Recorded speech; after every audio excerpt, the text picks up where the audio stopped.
This is only a short story, but one I really want to share. There was this girl who I'd been seeing for a few months that I was 21, and she was 24 and had a boy about 2 years old. She was basically normal, had a good job, and took care of her kid, okay. She was kind of a dim bulb, though, not very bright, that I was bored in the relationship and really didn't want to become a stepdad to the kid. So I ended it in a no problem, right? I run into her about a month or so later at a bar, and we end up going back to her place for a night of XX. The next morning, she makes coffee and breakfast that I go to school, and she goes to work that I get incredibly sick on my way to school and vomit multiple times that I make it to school, and I'm still puking. So I find the nurse or medical office and vaguely recall being loaded into an ambulance that it's all blank after that I come to in the hospital. And the doctor tells me that I OD'd on a huge amount of meth and had about 5 minutes left to live before they figured it out. And by the way, he tells me there are some federal agents here to talk to you. It turns out she planned this whole thing and decided that if she couldn't have me, then no one could. She went to jail but got a reduced sentence for turning on the family member who was making and distributing the meth. Bodleian Library stood as a beacon of knowledge in the small town of Oxford. However, its history was marred by tragedy and mystery. Legend had it that the library was built upon cursed ground where restless spirits roamed the earth seeking vengeance. One fateful night, Luna, a dedicated librarian, found herself alone in the library after hours. As she went about her duties, she heard faint whispers echoing through the empty halls. Brushing it off as her imagination, she continued her work until the whispers grew louder, more insistent. Suddenly, the books on the shelves began to fly off, pages fluttering in the air as if guided by an unseen force. Terrified, Luna fled to the safety of her office, only to find the doors sealed shut by an unknown presence. Panic gripped her as she realized she was trapped inside the library with something malevolent. Desperate for answers, Luna delved into the library's archives, uncovering the dark history of Bodleian. Centuries ago, the land upon which the library stood had been cursed by a vengeful witch, cursing all who dared to trespass upon it. Determined to break the curse and free herself from the library's grip, Luna embarked on a perilous journey through the hidden chambers and secret passages of Bodleian. Along the way, she encountered the spirits of those who had perished within its walls, their anguished cries echoing in the darkness. At the heart of the library, Luna discovered the source of the curse, a forgotten tome bound in human flesh, its pages teeming with dark magic. With trembling hands, she began to recite the incantations inscribed within, hoping to banish the curse once and for all. As the final words left her lips, a blinding light enveloped the library, and Luna felt a sense of peace wash over her. When she opened her eyes, she found herself standing outside Bodleian Library, the curse broken and the spirits laid to rest. From that day forth, the library stood as a symbol of resilience and triumph, a testament to the power of courage and determination in the face of darkness. This is narrated from the perspective of a female. This happened a few years ago in Rome, Italy. I was walking alone along the street that leads to the train station. It was around 2 p.m. on a working day, so almost practically no one was around. There were not many shops either on that street, and the few that existed were closed. A man was walking in my same direction just a few meters ahead of me. Casually, he turned back and noticed me. It was one of those instinctive reactions that you cannot conceal. His face said it all. He was roughly 6 foot tall and well built, not exactly the body structure you would like to see such a face on. His eyes openly said, "I've been to jail and I'm highly likely to go back again." He went along his way ahead of me and then turned again a couple more times, slowing down his pace. In a few moments, the situation was reversed. I was walking in front of him now. I didn't turn around, it was useless, I knew he was following me. I didn't hurry up, I just pretended I didn't notice him. I was listening to the radio on my smartphone with earbuds in and just simply kept on doing it. But you can imagine just how much I was panicking on the inside, all alone on the street with a 6-foot-tall criminal walking after me. I kept walking, struggling to the very last bit of my soul, acting as if nothing was happening, while desperately searching for an escape out of the situation. Then, after a few more minutes like this, I saw 2 men talking vivaciously outside of their shop. I seized the occasion and stopped right after them, pretending to scroll up and down on my phone. With the tail of my eye, though, I kept glancing beyond the 2 men, and I was right because after a few moments I saw him stretching his neck trying to spot me. He saw I had stopped and he was leaning against the wall near the 2 other men. He then turned back and went away. I'm pretty sure that I must have had a guardian angel that day who sent those 2 men and placed them at the right time and right place. Nothing else happened, but only because I was extremely lucky. To all the ladies out there, never take for granted that you're safe just because you're in broad daylight. And never give in to fear. Creepy carnival workers. So this happened when I was younger, quite a while ago, but it's one of the creepiest things that has ever happened to me, and I thought y'all might like to hear it. Anyways, I was probably about 10 or 11 years old, and my mom dropped me and my younger brother off at this little carnival thing in the supermarket parking lot. I don't know if they really do stuff like that anymore, but they used to set up smaller carnivals with maybe like 10 rides and a couple of food vendors. Anyways, we had been there for maybe an hour, and I noticed that this guy had been watching us for a while. Then I realized that he was sort of following us around to the different rides. I figured he was one of the workers since he was wearing a carnival hat and his clothes were pretty much the same colors as the other people working there. I would look around and spot him watching us from a couple of rides over or standing next to one of the food stands. Now, I don't want to be rude, but this guy had the creepiest freaking face. One of his eyes looked like it had been swallowed up by this huge swollen eyelid. He had these chapped lips that looked like they were bleeding in places, and he just kept following us around for like 30 minutes, mumbling to himself and staring. After a while, I decided that we should leave and find a way to call my mom. As we were about to leave the carnival area, literally about to walk through the exit, this guy hollers to both of us and grabs my brother's shoulder to pull him back in. He started telling us that we're too young to be there alone and asking where our parents are.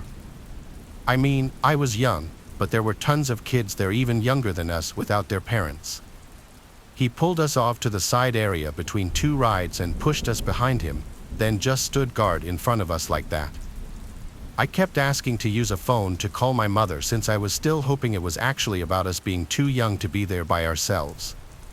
Finally, he gives me this phone that obviously has no SIM card in it or something because it just displays that error message that old phones used to have.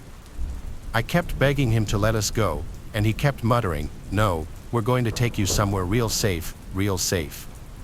Then he starts laughing and asked if my mom had picked up, which obviously not, and saying he's going to have to take us himself since there's no one else to take us whatever that he had planned. Finally, we see another worker walking by and I yell to her if I can use her phone. The guy immediately freezes and then just starts walking away like nothing happened. I explained to the woman what had happened and she just looked really confused and kind of worried. I didn't find out until a couple years later, but I guess she told my mom that she didn't think the guy even worked there, that she had never seen him before in her time working. So that happened. My partner and I recently bought our first home. On the day of closing, the selling realtor informed us that the seller hadn't given her the keys to the house. She also claimed that the seller never had a garage door opener. When we asked about when we could obtain the keys, the selling realtor explained that the seller works an hour away and has long hours, so we couldn't get the keys until 9 or 10 p.m. Instead, the realtor arranged and paid for new locks on the front door and even gave us money to buy garage door openers. We closed on the house, and everything else went smoothly. However, When I went to set up and turn on the electricity, the company told me they couldn't turn on our power until the next day, even though I had called in the morning. The house needed a good cleaning, as the seller didn't bother to clean before moving out. Let me first describe the house layout. When you walk through the front door, it opens to the living area, with the kitchen to the left. Part of the kitchen is hidden from the front door due to stairs leading to the basement, so you can't see the oven or the fridge. The neighborhood is one of the safest in my area. I had to use the front door to move things in since the locks were installed before I arrived, so I didn't bother locking the door. Moving on with the story, since I didn't have electricity, I decided to start by cleaning the fridge. I turned on a true crime horror podcast and got to work. The fridge doors were wide open, and I was just doing my thing when a shadow appeared behind me. I knew this wasn't my partner because he was teaching, so I turned around to see a man in a black hoodie and black shorts.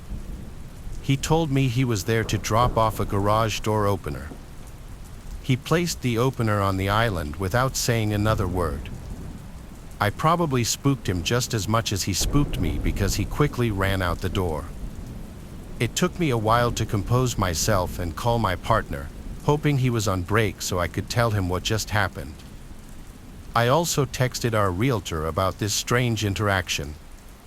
I wondered if I hadn't heard a knock because I was so engrossed in my work. But I'm certain he didn't knock. I know this because less than an hour later, another man knocked on the door, explaining he was there to drop off a key to the front door. If he tried the doorbell, I didn't hear it because there wasn't any electricity. We're still working on the house before we officially move in, but now I'm ultra spooked about being alone in the house. I refuse to listen to a true crime horror podcast while the house is empty. I'm an only child and grew up in a small town. My parents were hardworking, often struggled to pay the bills, so they usually worked a lot of overtime or even had multiple jobs. Because of this, I was left home alone pretty frequently. I was 13 at the time, and this night both my mom and dad were working closing shifts, so I was at home by myself after school until 10 or 11. To keep myself busy, I'd usually watch TV or go for walks in the woods behind our house. After getting home from school and having a snack, I went outside and started walking along my regular path while the sun was still out. It was a 2.5 mile trail through the woods that almost never had anyone else walking on it. Strangely though, about a mile into the walk, I saw a guy on the trail up ahead. He was sitting with his back against a tree, wearing a dark blue jacket and had a red baseball cap tilted downward, covering his eyes and most of his face. From the way he was slumped over, it almost looked like he was sleeping. So I continued walking, trying to quietly pass by him. As I got just a couple of feet away, though, he lifted his head and instantly locked eyes with me. His eyes were tired and red, and he had this disturbing frown like he was upset or something. As I passed by, he started standing up, and getting a strange feeling about him, I began walking faster, basically jogging the rest of the trail and back home. I didn't see him follow me, but I locked all the doors just in case. Again, I was only 13, and even though I was used to being home alone, I still got scared pretty easily. I stayed inside and checked the windows one last time before trying to distract myself by watching TV. Only a few minutes after turning it on, though, I heard a voice at the back door. I paused the TV and listened, hearing a man call out multiple times, repeating the word, "Hello." I stood up and looked down the main hallway. That same guy with the red cap and blue jacket was standing at the back door, almost pressing his face into it as he tried to look inside. I quickly went back around the corner, but he must have seen me because he immediately stopped calling out and instead started trying to force the door open. I just froze up in the middle of the living room, listening to the door jolt back and forth against the lock. After several attempts, though, he left. I called my parents, and they called the police, but he was never found. Having been followed home and them trying to break in, though, I can only imagine what they were trying to do to me. I should start off by saying my brother is not only a military man, but he's your basic hetero, never let them see you cry cliché of a military man. He's not afraid of anything, well, except for the entire country of Japan. This is his story. My brother joined the Marines when he was 18 and was stationed in Japan. He really enjoyed his time there for a while, the girls specifically. He made friends with some of the Japanese guys his age who worked around the base. On nights where he and his soldier friends had the night off, the local Japanese guys would show them around, bring them to bars, introduce them to girls, etc. One night, after a little drinking and no luck with girls, a guy invited my brother home to play video games. My brother accepted the invite, and they played video games for a few hours.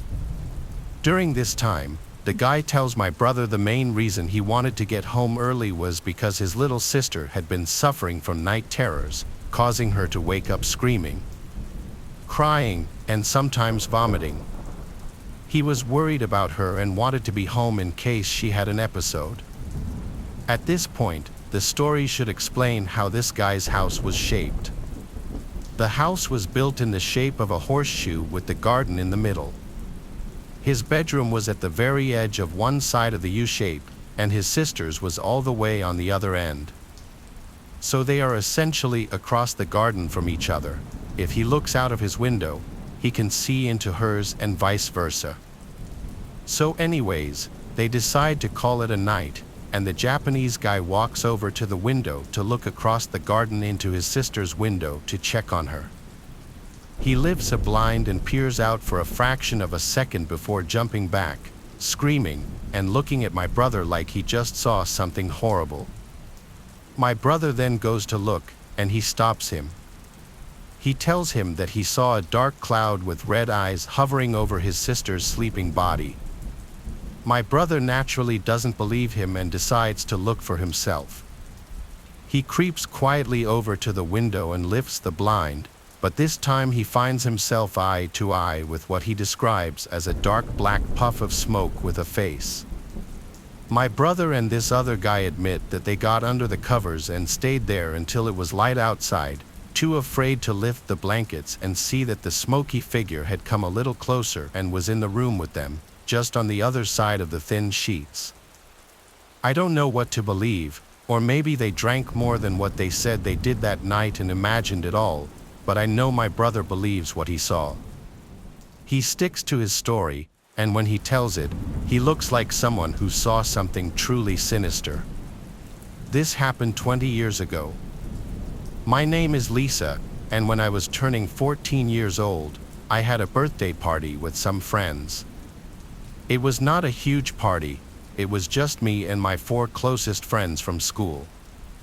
The 5 of us went to my house after school on Friday, and we were going to have a sleepover. We got pizza and just hung out and had a good time. We stayed up late in my room playing games and stuff. Finally, when it was pretty late, we got tired and were going to go to sleep. We were all sleeping in my bedroom because it was pretty large and nice. I was in my bed, and all my friends had sleeping bags and had plenty of space. I remembered that it was probably like 1 o'clock in the morning. I'm not sure if any of us were asleep yet. I know that I wasn't, however, I was laying in bed with my eyes closed trying to fall asleep. The next thing I knew, I heard a knock at my bedroom window from the outside. There was no mistaking it, and there were several somewhat loud knocks at the window. I sat up in bed and looked to the window. There were shades mostly covering it, so I couldn't really see anything. I whispered to the room, asking if anybody else had heard that. Several of my friends spoke up, saying that they had. The knocking was not going on anymore, so I decided to get up and look out of the window. I walked over to it and then lifted up the shades. When I did, I saw this man standing there. I instantly backed away from the window and told everybody that I saw a guy. A few of them had also briefly seen him. We all then ran out of the room. We headed towards the living room, and everybody else in the house was asleep by then. I remember that we looked out the living room window outside but didn't see the guy anymore. We talked amongst ourselves and then went around checking several different windows. After not seeing or hearing anything unusual or strange, we decided to go back into my bedroom. We figured whoever it was had left and would not be back, and were then going to attempt to go to sleep again. But before doing so, I checked out of my bedroom window one last time. When I did, I saw the man coming out from behind a tree in the front yard. He instantly began walking in my direction. I moved away from the window, and we all left the room again. This time, we called the police. We waited away from windows towards the center of the house for them to come. I also woke everybody else up. When the police got there, the man was gone and nowhere in sight. Luckily, after that, he didn't return. This remains one of the scariest moments of my life. The story I just told actually happened to me when I was still living with my parents about 3 years ago. We moved to a new house at the end of 2019, right before the lockdown, and multiple things happened. One night, around 7 p.m., my mom and I were driving home from school. It's about a 20-minute ride. My mom has this weird habit of always checking who's behind us. That night, she noticed that a car had been following us for a few minutes. To be sure we weren't paranoid, we slowed down and made 2 rounds in a roundabout, but the car ended up cutting us off at full speed on the small road leading to our house. This wasn't a busy road usually, so we assumed we were just at the wrong place at the wrong time. Fast forward to the lockdown. At first, everything was going well, and we collectively decided to forget about the incident. By May, 2 months after the lockdown started and almost at the end of it, my sister was downstairs around 3 a.m., just hanging out in the living room. Just to give context, our house has lots of doors and windows in the living room. She noticed that one of the doors was slightly opening and assumed that someone had forgotten to close it and that the wind was blowing it open. But when she tried to push it to lock it, she felt like someone was putting their weight on it to open it. She screamed as loud as she could and ran upstairs to our parents. They went into the backyard to check if anyone was there, but they didn't see anyone, so we let it go as a one-time thing. But my mom wasn't reassured, so she started staying in the living room during the night to see if anything would happen. For the next few weeks, nothing happened, and she asked me multiple times to stay with her just to be her witness in case anything did happen. One night, around 1 a.m., we were lying on the couch, but the lights were off because I had a headache, and my mom was just scrolling through her phone. We saw a blinding light directed at our living room, which spooked me so much that I was completely paralyzed. My parents went into the backyard, but again, nothing. After that, we saw multiple lights and heard strange noises. On the surveillance camera, there were weird people at our gate, staring directly at our house. But since that's not technically illegal, we couldn't do anything about it. This continued for a few months, and it was driving my family insane.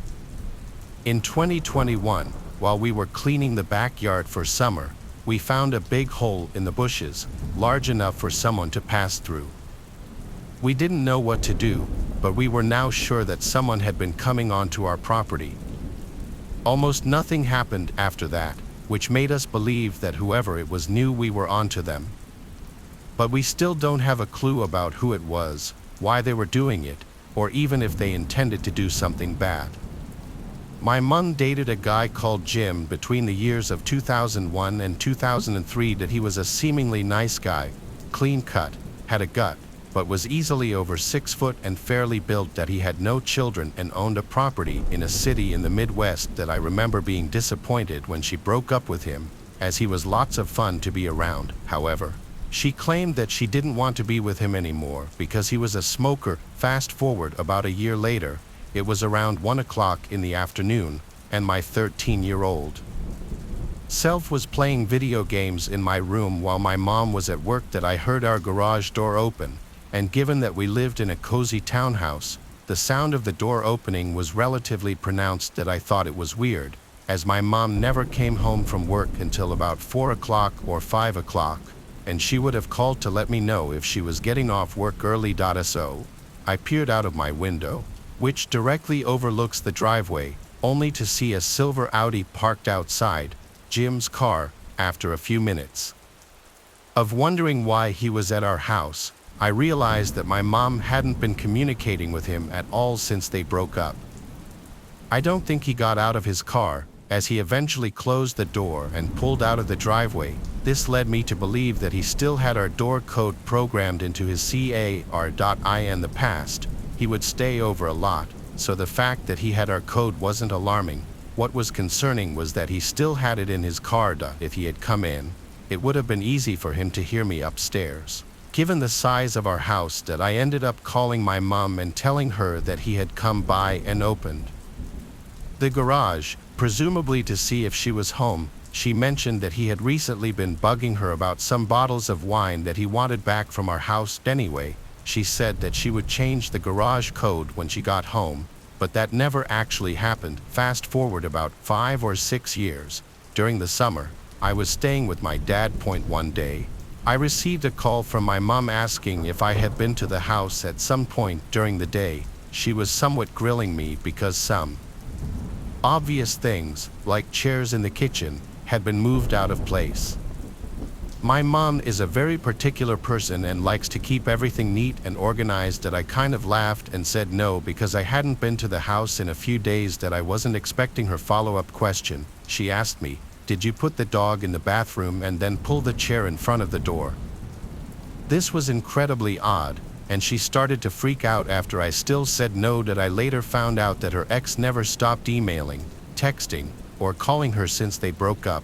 There were never actually any wine bottles.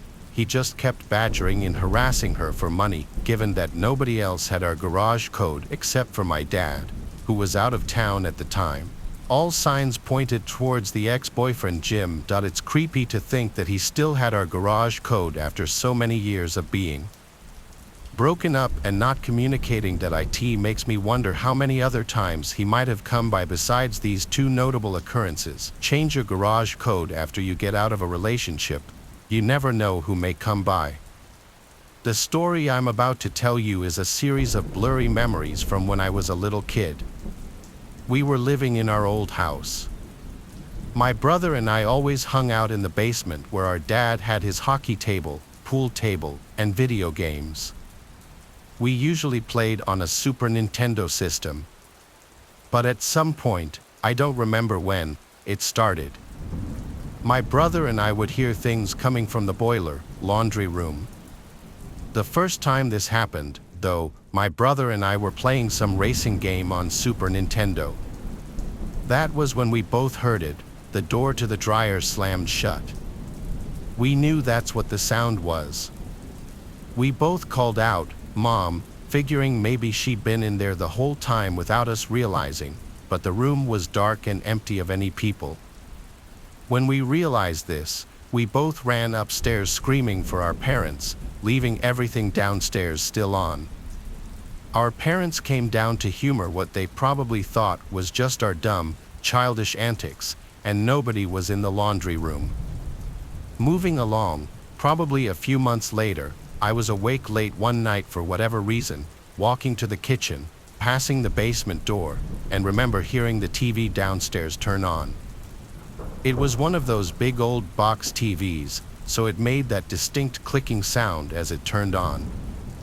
I called Mom, Dad, and my brother's name. No one answered. I went to my parents' room to tell them, and they were both upset with me for waking them. My dad went downstairs to turn off the TV, and I remember him telling me it was a glitchy TV. There were a couple of other suspicious happenings after that, but I'll move forward all the way to the last occurrence, and honestly, the most horrific.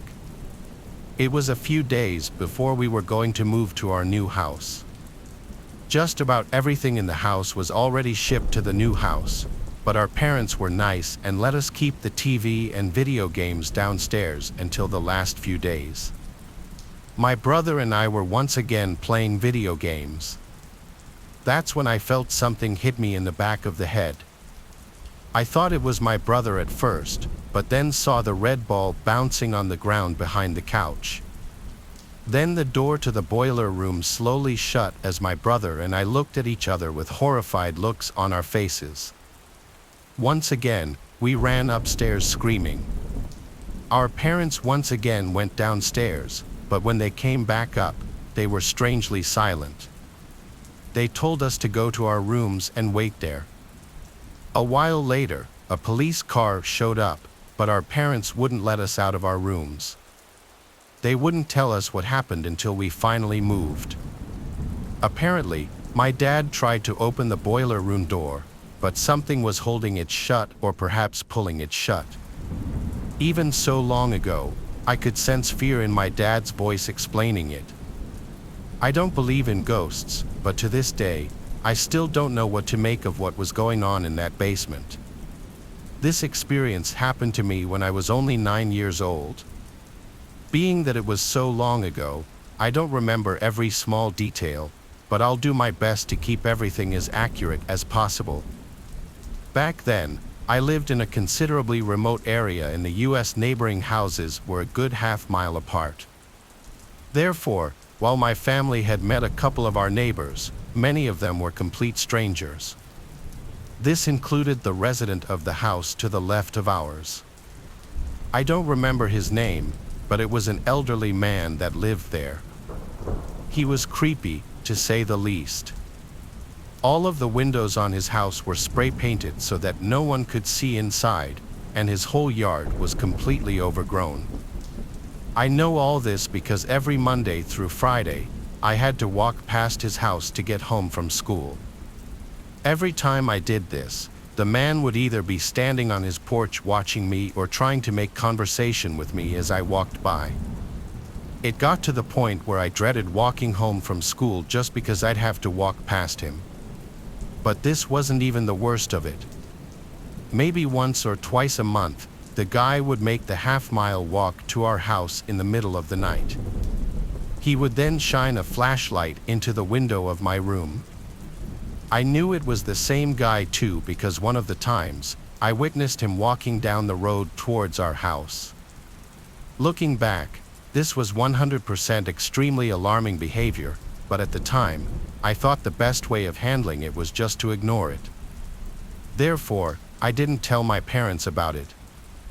I also remember reasoning that my bedroom was on the second floor, so it's not like he was able to see much of inside my room anyway. Skip to a summer night in that same year, and I was once again woken up by the light of a flashlight shining in my room. This time, it was followed by a subtle thud sound against the wall. It felt like my heart had stopped. The only thing running through my mind in that moment was how it sounded exactly like a ladder being propped up against the side of the house. Not long later, my suspicions would be confirmed. A knocking sound rang out from the glass of the window. I looked over and was met with the smiling face of the man gesturing me to open the window.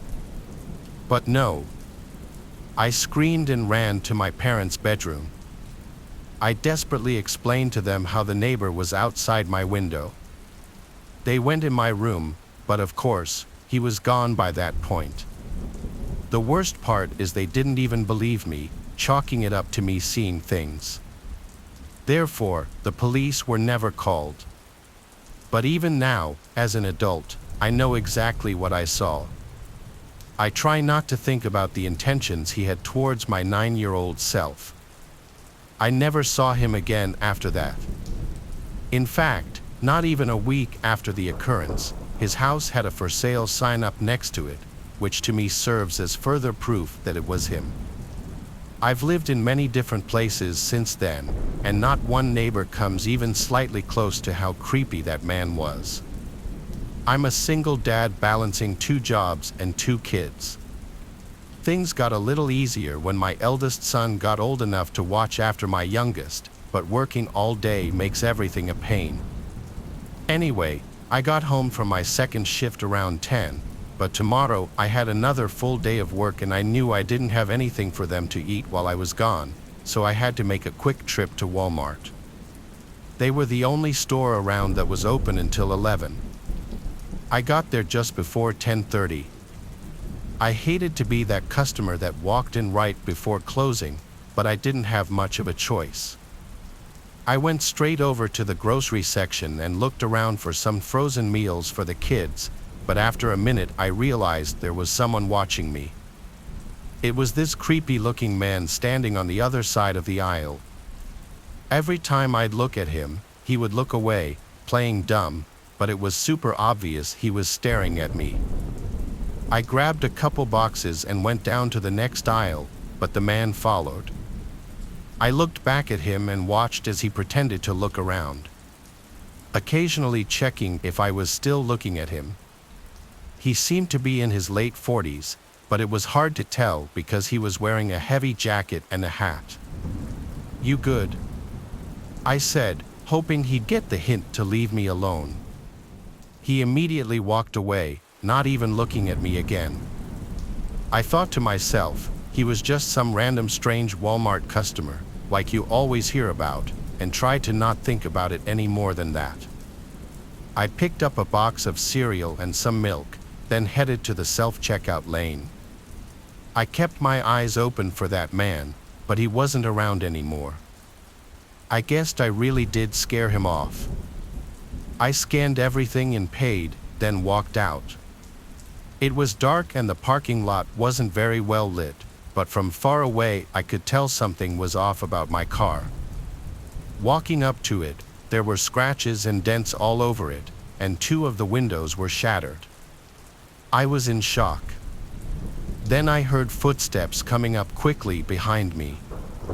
I turned, seeing 2 men rushing at me, one holding some sort of metal pipe in his hand. I tried getting my keys out and getting in my car, but I realized I was taking too long and took off running instead.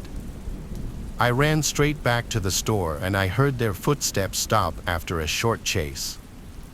I watched by the front entrance as they beat in my car some more, then got in a nearby truck and drove away.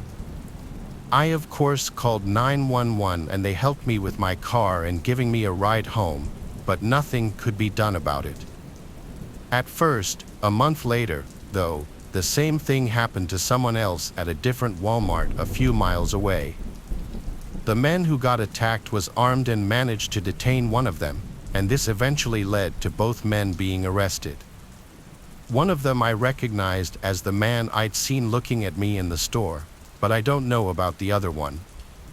Neither gave any reasons worth noting as to why they did it. There's just some sick people out there, but I'm glad these 2 won't be around anymore.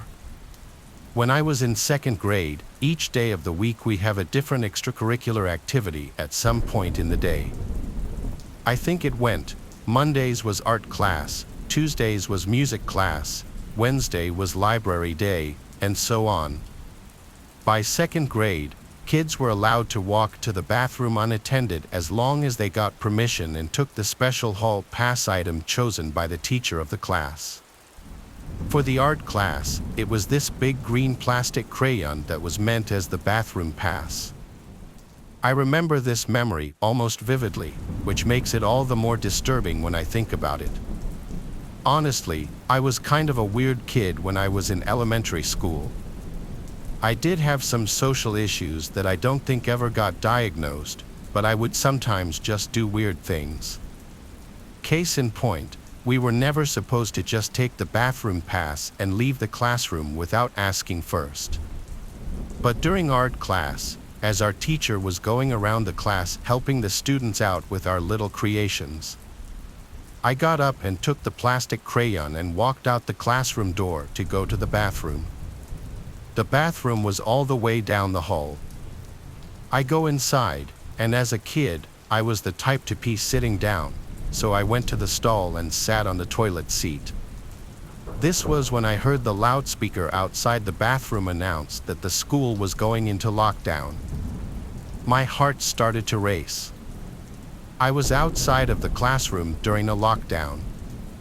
I was terrified. I don't remember if I finished peeing or not, but I know I got right off the toilet seat and went outside back into the hall. I was scared I was going to get in trouble. I saw all the classroom doors were shut with their blinds down and lights off already. I was too late. I saw a man walking down the hallway. I assumed it was a teacher, even though he wasn't dressed like one. I had the wits of a second grader, so I said, "Excuse me," unlocked out of my classroom. I remember vividly he said back, "Oh, that's all right, come with me. I know where to go." He grabbed my hand, and we started walking in what seemed to be the direction of the back exit. That's when I heard a familiar woman's voice keep screaming my name, Troy, from behind us. It was my art teacher, Miss Green. She screamed at the man to get off me and grabbed me by the arm and tugged me back to the art classroom. Once inside, she locked the door and scolded me quietly. I remember seeing the worry in her eyes. She might have even been crying. The lockdown continued for another half hour at least. The whole time I was confused, scared, and most of all, embarrassed by all the stares my classmates were giving me. The principal came on the loudspeaker eventually and said the lockdown was over. When my art teacher got on the phone with, I assumed, the front office, I think whatever she said was what prompted the faculty to end the school day early. I'm so grateful for Miss Green. She really put herself in danger and saved me from something horrible, whether it be from kidnapping to any amount of emotional trauma. Our next story takes us from the desolate expanse of the desert to the claustrophobic darkness of a dense forest. Imagine the towering trees, their branches intertwined overhead, creating a canopy that blots out the moon and stars.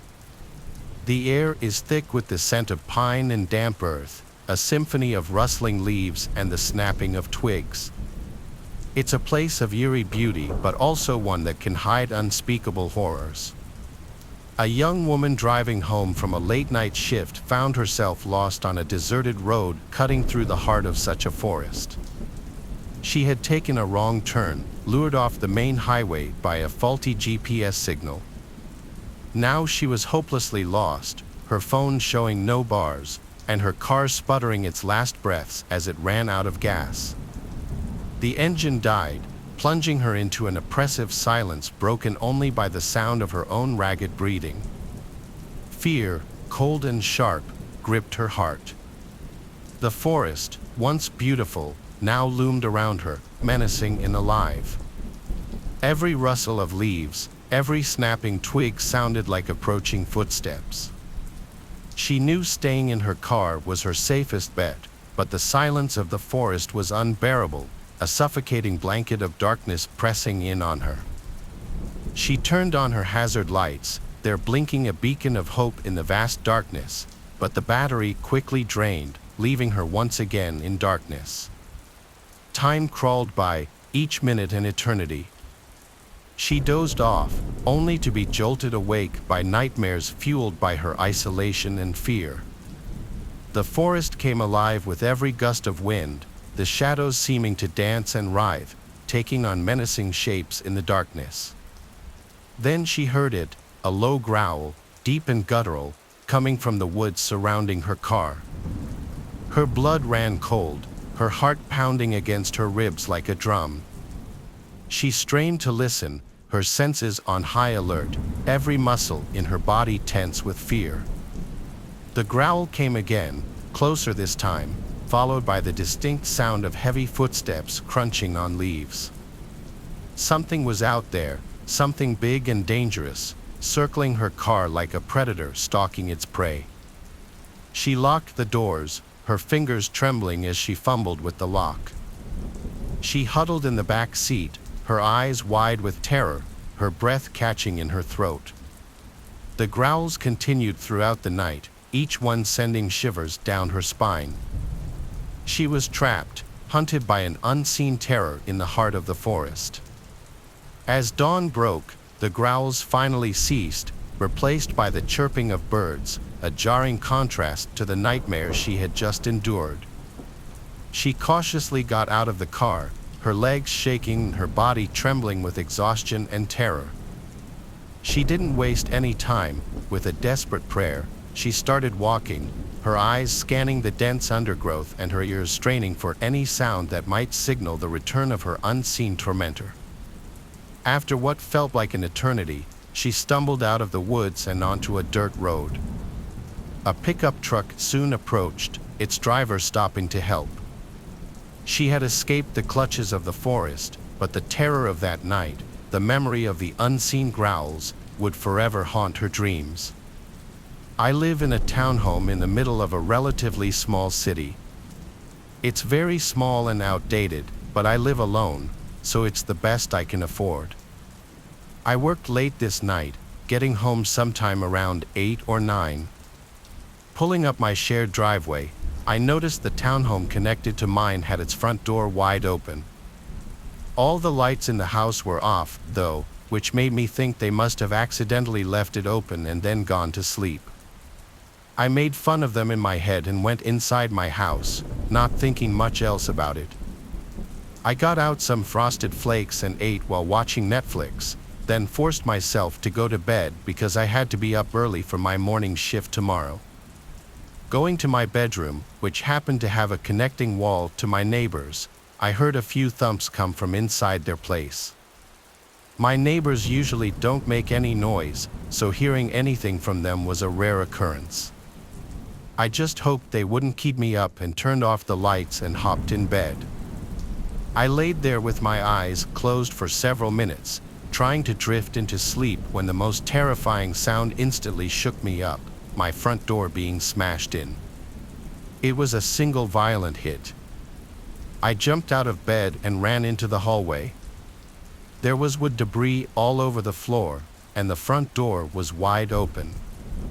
But whoever did it must have been moving quickly because they weren't there.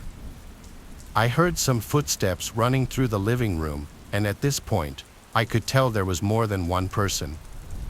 I tried to run back to my bedroom, but a man screamed at me to stop. I turned to face two large men, both wearing masks and hoodies. One was holding a baseball bat, and the other held some sort of metal ramming tool, which must have been used to bust open the door. This next part was chaotic as they yelled commands at me and forced me to the ground. I didn't even try to fight back because I knew it would only put me in more danger. One of them held me down aggressively, pressing my head on the floor, while the other went around the house and shoved stuff in his backpack. I was panicking, breathing heavily, and trying to convince them to get off me and just let me stay out of their way. I probably should have just shut up and stayed quiet, but it was hard to think straight. Somewhere around 2 to 3 minutes in, the man that was grabbing stuff came running back to the hallway, yelling at me and the other guy about something outside. The man got off me and ran over to the window. Then they both came running back and pushed me down as I was trying to get up. They looked full of rage as they started attacking and threatening me before trying to run out the back door, but they were too late. For cops had surrounded the house, and seconds later, they forced the men to give up. As it turns out, the men broke into my neighbor's townhome too. They weren't home at the time, but when they pulled in, they immediately called the cops, which was how they were able to help me. The two men turned out to be just regular guys trying to make some quick money. Aside from the smashed front door and a few bruises, I was all right. I still think it was stupid of them to attack me instead of just making a run for it at the end, but I'm sure either way they were screwed. It was by far the most terrifying thing I'd ever been through, but I'm extremely lucky to have had it end up the way it did, with them in prison. This is a story my uncle told me that happened during his high school prom. I can't vouch for how accurate all the details are, but I can vouch for my uncle. He's an honest guy, and I can't see him just making something like this up. Anyway, here's his story. This was back in the 60s in Spokane, Washington, and my uncle was at his prom with his date, hanging out with all his friends and generally having a great time. There was another student there that my uncle wasn't close with, just an acquaintance. His name was Jin. According to my uncle, he saw Jin hanging out with his buddies and having fun. Nothing seemed unusual about him. Everything was totally normal. Then, at some point during the evening, a group of other students saw Jin wander off into the nearby forest by himself. Apparently, he went out to enjoy some of nature's finest herb, if you catch my drift. Anyway, the night went on, and my uncle and his friends all had a blast. The thing is, Jin didn't return to the venue. Everyone just assumed he went home. That wasn't the case though. Jin never made it home that night. His parents contacted the authorities the next morning. They, of course, searched the forest area that he'd last been seen walking into, but there was no trace of the poor guy anywhere. Rumors started circulating about what had happened to him. As time went by, everyone just assumed the worst. Jin's parents never gave up their search for him though. Then, 22 years after he had vanished, against all odds, a man in a tuxedo was found wandering in those very woods. It was Jin. Visually, he was 22 years older, but he acted as if a day hadn't even passed since the night of the prom. He seemed confused and disoriented, and was taken to the hospital for examination. When interviewed, the man said that he was indeed Jin, and that he was 17, and that only the night before he'd been to his prom. Well, just from looking at him you could tell he was 39, but he remained adamant he was still in high school. His wallet contained a driver's license that was issued back in the 60s, along with his student ID. Both were Jin's. When his parents arrived to identify him, they immediately recognized the man as their son. They were elated. Jin, on the other hand, was shocked. His parents were old now, but in his mind, only one night had passed. Jin's body was in the 1980s, but his mind was still back in the early 60s. Over the next few hours, medical staff convinced Jin that he had indeed been missing for the past 2 decades. They even showed him cutouts from newspapers to prove it. As you can imagine, he kind of lost his mind a little after that. My uncle doesn't know much about what happened to Jin after that. He ended up moving away and losing all contact, not that they were close to begin with. Still, if it's true, it's a crazy story. How did Jin survive out in those woods for so many years, if indeed that's where he had been, and more pressingly, why did he have no memory of all those years? I've heard of people having crazy trips where they think their whole lives have passed, only for them to wake up the next morning to find out they had just been in a phantom reality, but I've never heard of anything like this. I don't know what I'd do if I was him. I had a terrifying experience once when I used to work at a bowling alley. I worked there when I was 19 years old for several months. This was many years ago now, but I still remember it very well. The place was not that large of a bowling alley, but had what you would expect. The story takes place one night when I was working, and the bowling alley was not too busy that evening. I was working until close, which on this particular night was 11 p.m. We had several people working early, but at the time of close, it was just me and one other person. During the 10:10 hour, my coworker was in the back organizing things.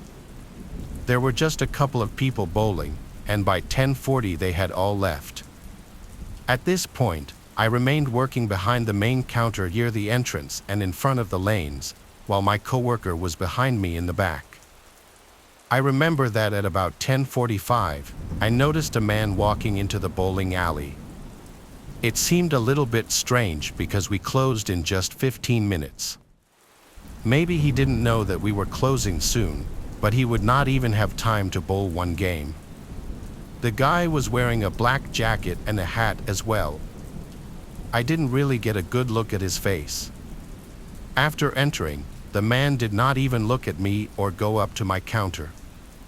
He blew right past me and walked faster down near the lanes as if he knew exactly where he was going, but he couldn't be meeting anybody here or anything.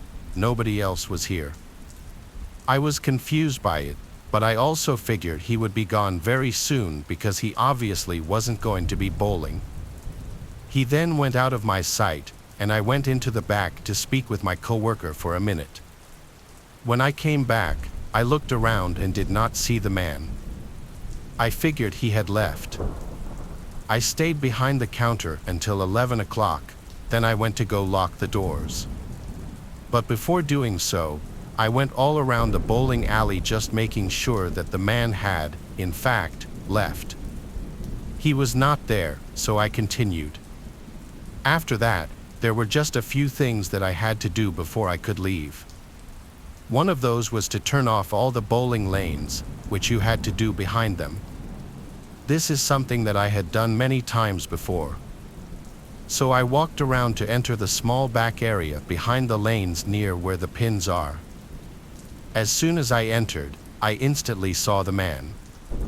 It was the same guy who had recently entered the bowling alley. I did not know what he was doing back there. The guy looked right at me. I was so surprised about seeing him at first, I didn't know what to say or do. After staring at each other for a few moments, I was about to tell the guy that he wasn't allowed to be back there.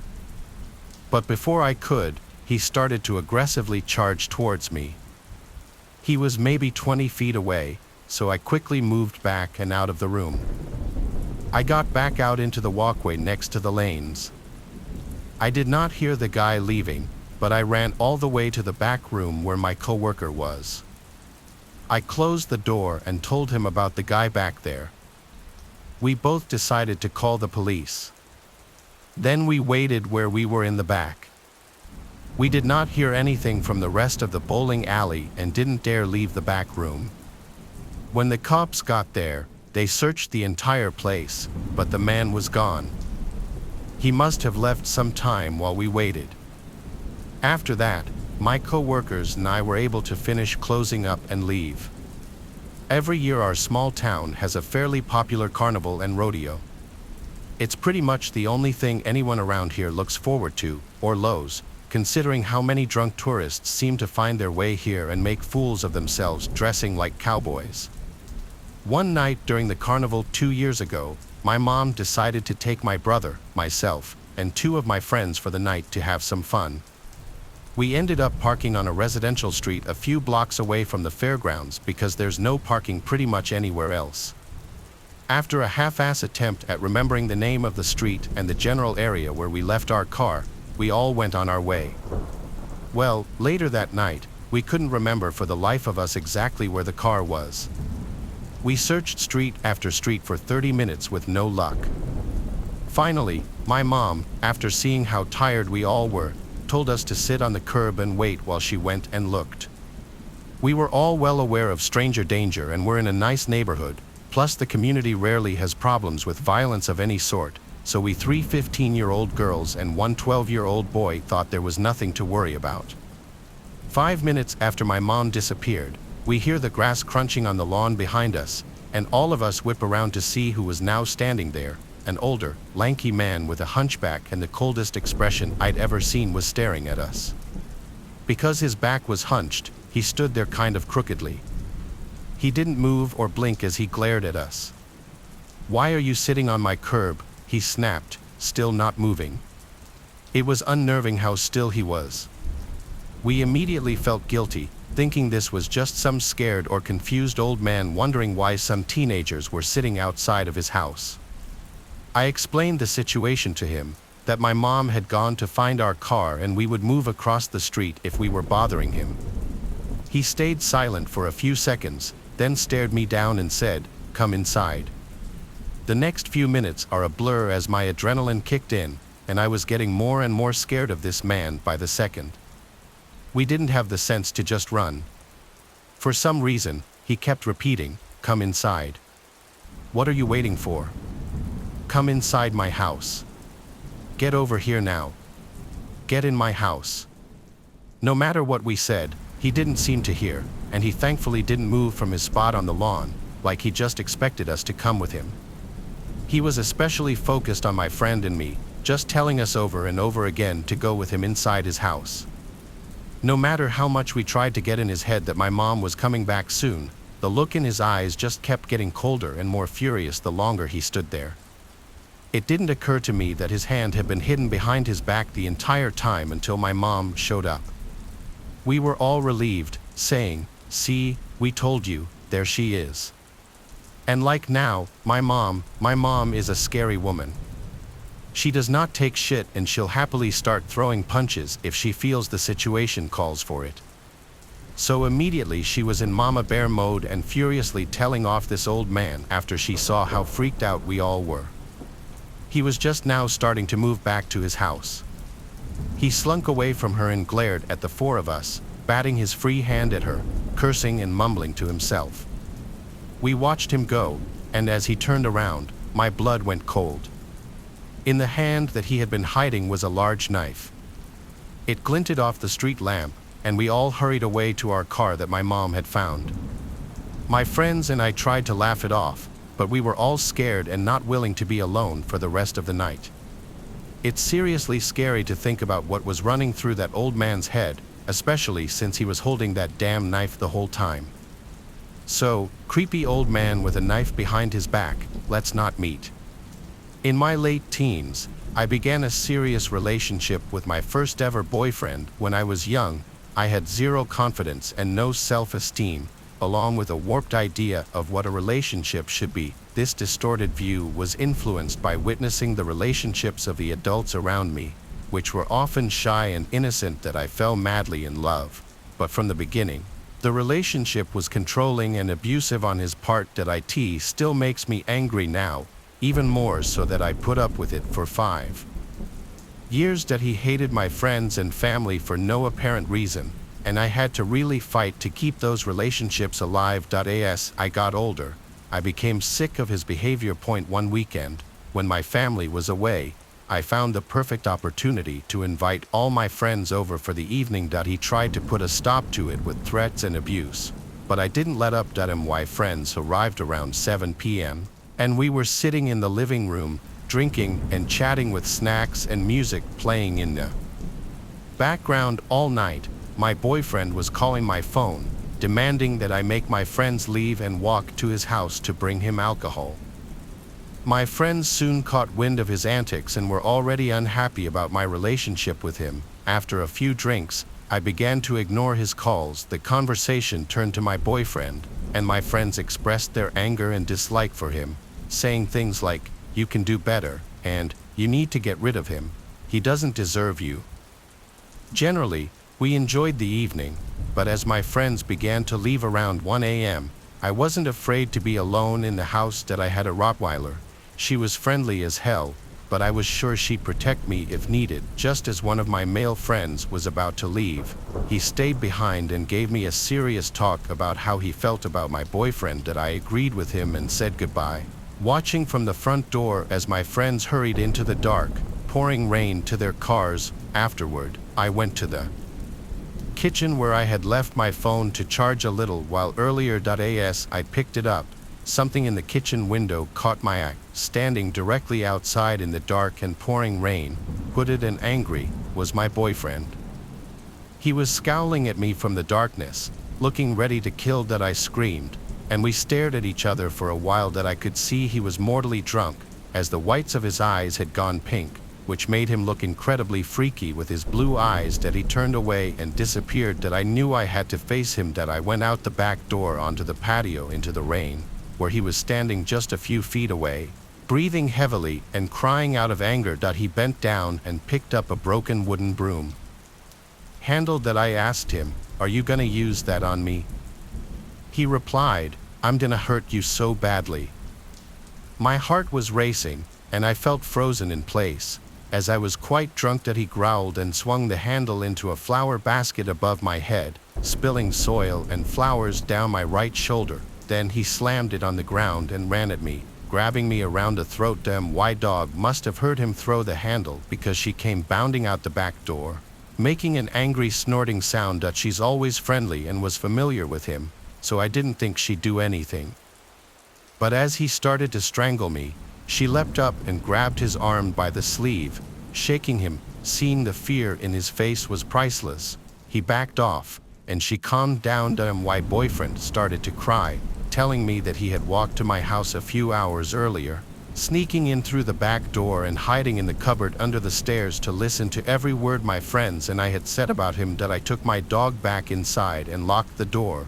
When I looked out the window, he was lying on the sun lounger in the rain, crying. When he realized I wasn't coming back out, he left. The thought of him still makes my stomach turn.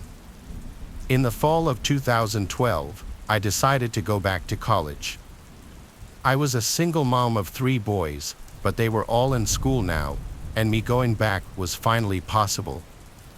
The school I went to is a regional campus of a very large university and located in a neighborhood that is known for crime, meth, heroin, and prostitution. But it was only a 20-minute drive from my home, and I didn't really feel unsafe going there. The first day in first class was intimidating. I didn't know anyone, and I was a lot older than most of the students. I was 28 at the time. I sat down in the back of the room at a table, and a few minutes later, a lady who was around my age sat next to me.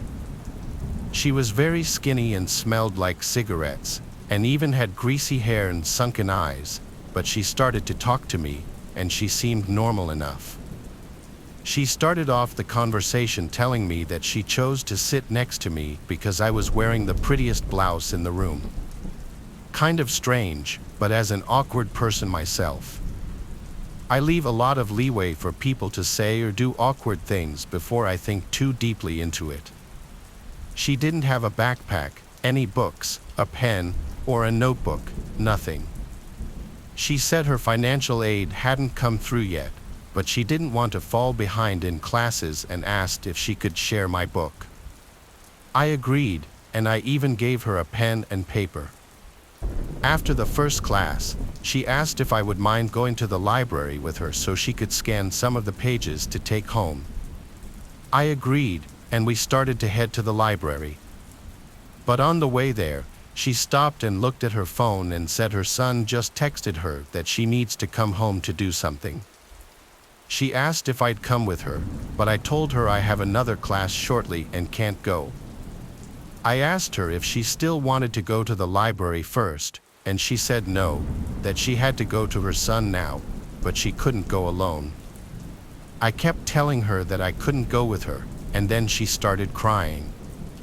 At this point, we were in a common area outside. I was heading toward the library while I assumed she was walking to the parking lot. I told her I needed to go to the library, and she's welcome to come talk or whatever she needs, but I have to go. I didn't like being outside away from people with this woman anymore. I was trying to get back to a busier area. She gets really upset and starts screaming, basically says "you" to me. I can't remember how the interaction went exactly because I was frozen in confusion by how quickly she transitioned from friendly, then to crying and scared, and now to screaming in my face a slew of hateful, angry things. I turned around to start walking to the library, and I called my friend so that I would have someone aware if this lady tried anything more than just screaming. I get to the library and I start to watch her through the glass doors. She's standing in the middle of a parking lot, and a car pulls up with a man in it. He was very obviously upset with the woman. They looked like they were arguing, but I couldn't hear them from the inside. Eventually, She gets in the car and leaves with him. The next day, I was dreading class because I didn't know what this woman's attitude would be that day, but she wasn't there. In the end, she never came back. I didn't know her name or, at the time, how to look at a class roster, but looking back, I'm fairly certain she was not enrolled at the school at all and, for whatever reason, was trying to get me to leave with her. I wish I knew her intentions, but at the same time, I'm glad I never had to find out. When I was 12 years old, my family moved to a new house in the countryside of Louisiana, located near a small village. We'd always lived in rural areas, definitely grew up unfamiliar with the city lifestyle or anything even remotely close to that. The property was 3 acres and very private. On the second night at the house, our dog Parker, who would sleep in my room, started barking and growling in the middle of the night. When he saw that I sat up in my bed, his tail started wagging, but he'd continue to bark and growl. I couldn't tell what he was looking at, though. He was just looking towards the corner of the room. I checked the closet and saw nothing, so I told Parker to shut up, and he did. But I did keep hearing him lift his head off his bed every once in a while, reacting to something. The next day, an older man came and knocked on the front door. My dad answered while I was in the living room watching cartoons. I heard the whole interaction. The old man introduced himself as Myron, the next-door neighbor. My dad told me to come over and introduce myself, so I did. Myron seemed very kooky and aloof. Even my 12-years-old self could realize that, but he seemed nice, I guess. The next day, I was in the backyard playing Pokemon on my Game Boy. My dad was in the front of the house mowing. The rest of my family wasn't home. Oddly enough, here was Myron wearing farmer's overalls, talking to me in his thick southern accent, asking what I was up to. He actually sat down at the table with me, which made me uncomfortable, especially considering he just walked into our backyard. Albeit there was no fence separating the front and backyard, but still. I told him I was playing Pokemon, and he knew what it was immediately, making Pikachu noises, trying to be funny, but it was just unsettling. I started to realize there really was something off about this guy. My dad came to the backyard with a lawn mower and then turned it off when he saw Myron sitting next to me. He approached us and said hello with a smile, but I could tell based on my dad's face and tone that he was slightly confused about what he was doing in our backyard. He never asked him that, but my dad told me I needed to go inside and wash the dishes. I knew he was trying to get me away from him. A few minutes later, my dad came in and asked me if Myron just walked into our yard, and I said yes. That's when he told me he didn't want me around that guy anymore and to let him know if I saw him again. It wasn't until a few nights later that I woke up to Parker growling and barking again. This time he was looking at the window. I got up to open the window just to hear if something was going on out there. Quickly after opening the window, without seeing anybody out there, I heard Myron imitating Pikachu noises again in his creepy old man's voice. I ran out of my room screaming, "Dad," repeatedly. When I told my dad Myron was outside my window, he stormed outside to check. But when he couldn't find him on the property, he went to Myron's house next door. But here's the twist, that Myron guy didn't live next door. An older woman answered the door and had no idea who he was. So, my dad went to every single neighboring house, and nobody had ever heard of a Myron. My dad called the police to report the man. The police said they would be on the lookout for him, and it even made the news. We never again saw or heard from Myron, or whatever his real name was. My name is Valor. I'm 24 years old, and this was the most horrifying experience of my life. I live and work in New York City, but I don't have a car, so my main mode of transportation is the subway. It was a Saturday night. I was on my way home from a party in the middle of the night. I did this about every other weekend, so I was completely fine with taking the subway alone at night. Walking down the steps, entering the underground without a soul in sight, it was always a bit chilling. This specific station was very tightly spaced. As I was walking, I could almost feel as if I were being watched or followed, along with the occasional echoing bang-type sound emitting from an unknown location. I was early for the train, so I sat on a bench and waited. This is something straight out of a horror movie. I heard this exact phrase, "Over here, buddy." There was somebody standing on the tracks inside the tunnel, poking his head out and looking at me. It was a filthy-looking man, I'd say in his early 40s. He gave me a smile, a horrible yellow smile with at least 3 teeth missing, and I could tell that even from where I was sitting. I did the best I could to pay no attention to him, but he wouldn't go away. There was laughing coming from inside the tunnel, and then another disgusting-looking man stuck his face out as well. This man gave me a nasty smile as well before telling me to come hang out with them in the tunnel. The way they stared at me, though, their eyes wouldn't even move, it's as if their sight was locked onto me. I resumed doing the best I could to ignore them and just wait for the train.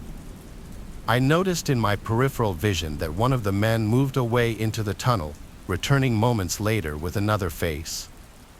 I had to look again. There was a third face, but this one was hunched over and lifeless. It looked like one of the men was holding the guy's face up. The sound of the train approaching felt like 1,000 pounds off my shoulders. I got up, ready to board the train, but when I got closer to the edge of the platform, I nearly threw up at the sight. The 2 men were going back into the tunnel, and the second man in the back was holding something in his hand, a head, just a head, like a decapitated head. They disappeared from sight onto the side of the tunnel as the train stopped. I got into the first car, planning on warning the conductor, but no later than after we left the station. I didn't want to be there a second longer. As the train began to move, I saw legs moving down the stairs to the platform, but that was it. I didn't get to see who it was. But what I did get to see as the train moved into the tunnels was a glimpse of a group of men hunched up against the railing, inches away from the train window, and they were all looking right at me. I knocked on the conductor's door like a madman, screaming it was an emergency. He opened up, and I explained what I just saw. He radioed to somebody in charge of the station as well as another higher up of the company, who I'm sure took care of it or contacted the proper authorities or security, whatever. It seemed to take ages for my stop to come, but when it did, I practically had to hop in my walk from relief. I have since been to one party at the same friend's house, but I skipped that station. I decided it was worth it to take the extra long walk to the next station. I don't know if weird shit happens often in the subway at night. In my experience prior to this incident, it never did. But after this experience, I think I should say you should be extremely cautious when in an isolated place like a subway station late at night. This happened about 2 years ago. I was out for a long walk in the woods, an activity I frequently do, especially in the summertime. On this day, I'd set out early. The route I typically take is in a large woodland with many different paths that take you deeper and deeper in. This time specifically, I decided to make a bit of a change to my usual routine. I decided to walk down a bank in order to walk alongside a river. You could catch glimpses of it if you were higher up on the path, but for the most part, you could really only hear it. It was also much more remote when compared to the other paths. I had been out for 3 hours at this point. I had a book, food and drink, and a first aid kit in my bag. I'd walked far and kept walking, exploring the area. However, I couldn't help but feel uncomfortable. I tried to ignore it, but it was intense. I'm usually one for the quiet outdoors in nature, but this feeling I had kept making me look behind me to the point where I was no longer relaxed. As I got deeper into the woods, the loneliness became unnerving. I figured I was just scaring myself and tried not to play into it. That's when a cloaked figure with gloves on ran out in front of me. I instantly jumped and felt extremely alarmed. The figure had a mask on, a crow's mask, like, think a plague doctor mask. I wanted to run, and everything inside me was telling me to run, but for whatever reason, I really wanted to seem like I wasn't bothered and that the figure had failed to cause much of a reaction. So I awkwardly said, "Okay, good one. I'll be on my way now." The figure didn't say anything, rather, it began tilting its head as I walked around it and continued down the path. It was just standing there, watching me. I was extremely creeped out. Once I walked past it, I just kept walking, feeling shaken but trying not to let it show. I was nervous to look back, but eventually, I did. The creepy figure was still in the same place, still watching me walk away. He, or possibly she, gave me a wave, but not a friendly one, just a sinister one. I don't really know how to explain it, but it was slow and felt threatening. I was stupid. At this point, I felt far enough away from the figure, so I flipped at the bird, a choice I instantly regretted. The figure went from standing and waving to a full-on unhinged run in my direction. I, at this point, didn't stick around and legged it out of there. The figure was making intense, loud, and almost demonic noises as it chased me. I honestly thought I was going to die, but it all came to an end when I managed to outrun this freak and made it up onto an open footpath where I was reunited with joggers and dog walkers. I was stuck in this nervous state but still so beyond happy to see other people.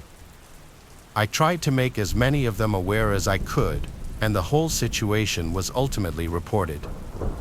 I got home safely by catching a bus into town. They were rare on that side of the county, but I managed, thankfully. I felt lucky yet really detached and uncomfortable. The area was investigated by police, but it was so deep in the woods, I don't know how much they covered. As of yet, nothing has been reported since, and nobody nor anything has been found. I now avoid that area and don't plan on going too far off the beaten track on my own again. I still think about this experience. It's still vivid in my mind and absolutely terrifying to me. I live in a safe town, the kind of town where you can leave your car doors unlocked. Hell, you can usually get away with leaving the doors to your house unlocked. The crime rate is very low, and I live on a dead-end block. I had just gotten home from work around 7 p.m. after a 10-hour shift and was preparing a late dinner when the phone rang. The second I picked up, I heard the sound of the person on the other end hanging up. I don't know if this has any correlation with what's to come, but if it does, that's even more horrifying. On nights when I get home late, especially after 10-hour shifts, usually I'll just cook, eat, clean up, take a shower, then lay in bed watching TV for an hour before going to sleep.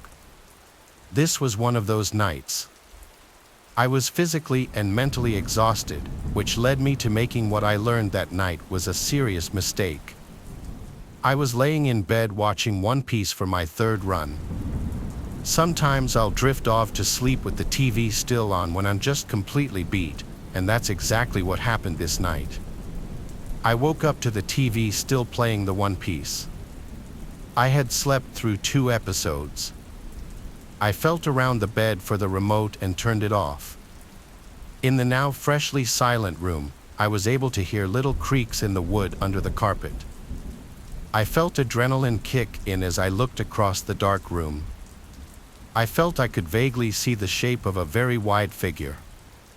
As I aimed the remote at the TV to turn it back on to light up the room, before the TV was even on, I started choking on my own spit as I tried to say, "Please leave." The TV came back on, and the room lit up a tint of blue, revealing this woman in a wedding dress looking at me with the veil covering her face. I tried to scream at first, but nothing came out of my mouth because I was just in pure shock. I sat up, pressed against the headboard of my bed, frozen. That's the best way I can describe what I was doing in that moment. The woman in the dress, whose face I could barely see, walked over to the bed whispering, "Where is my groom?" over and over, but each time she said it, she got louder. Her whisper quickly turned to a yell, and she grabbed the edge of my mattress and started shaking it.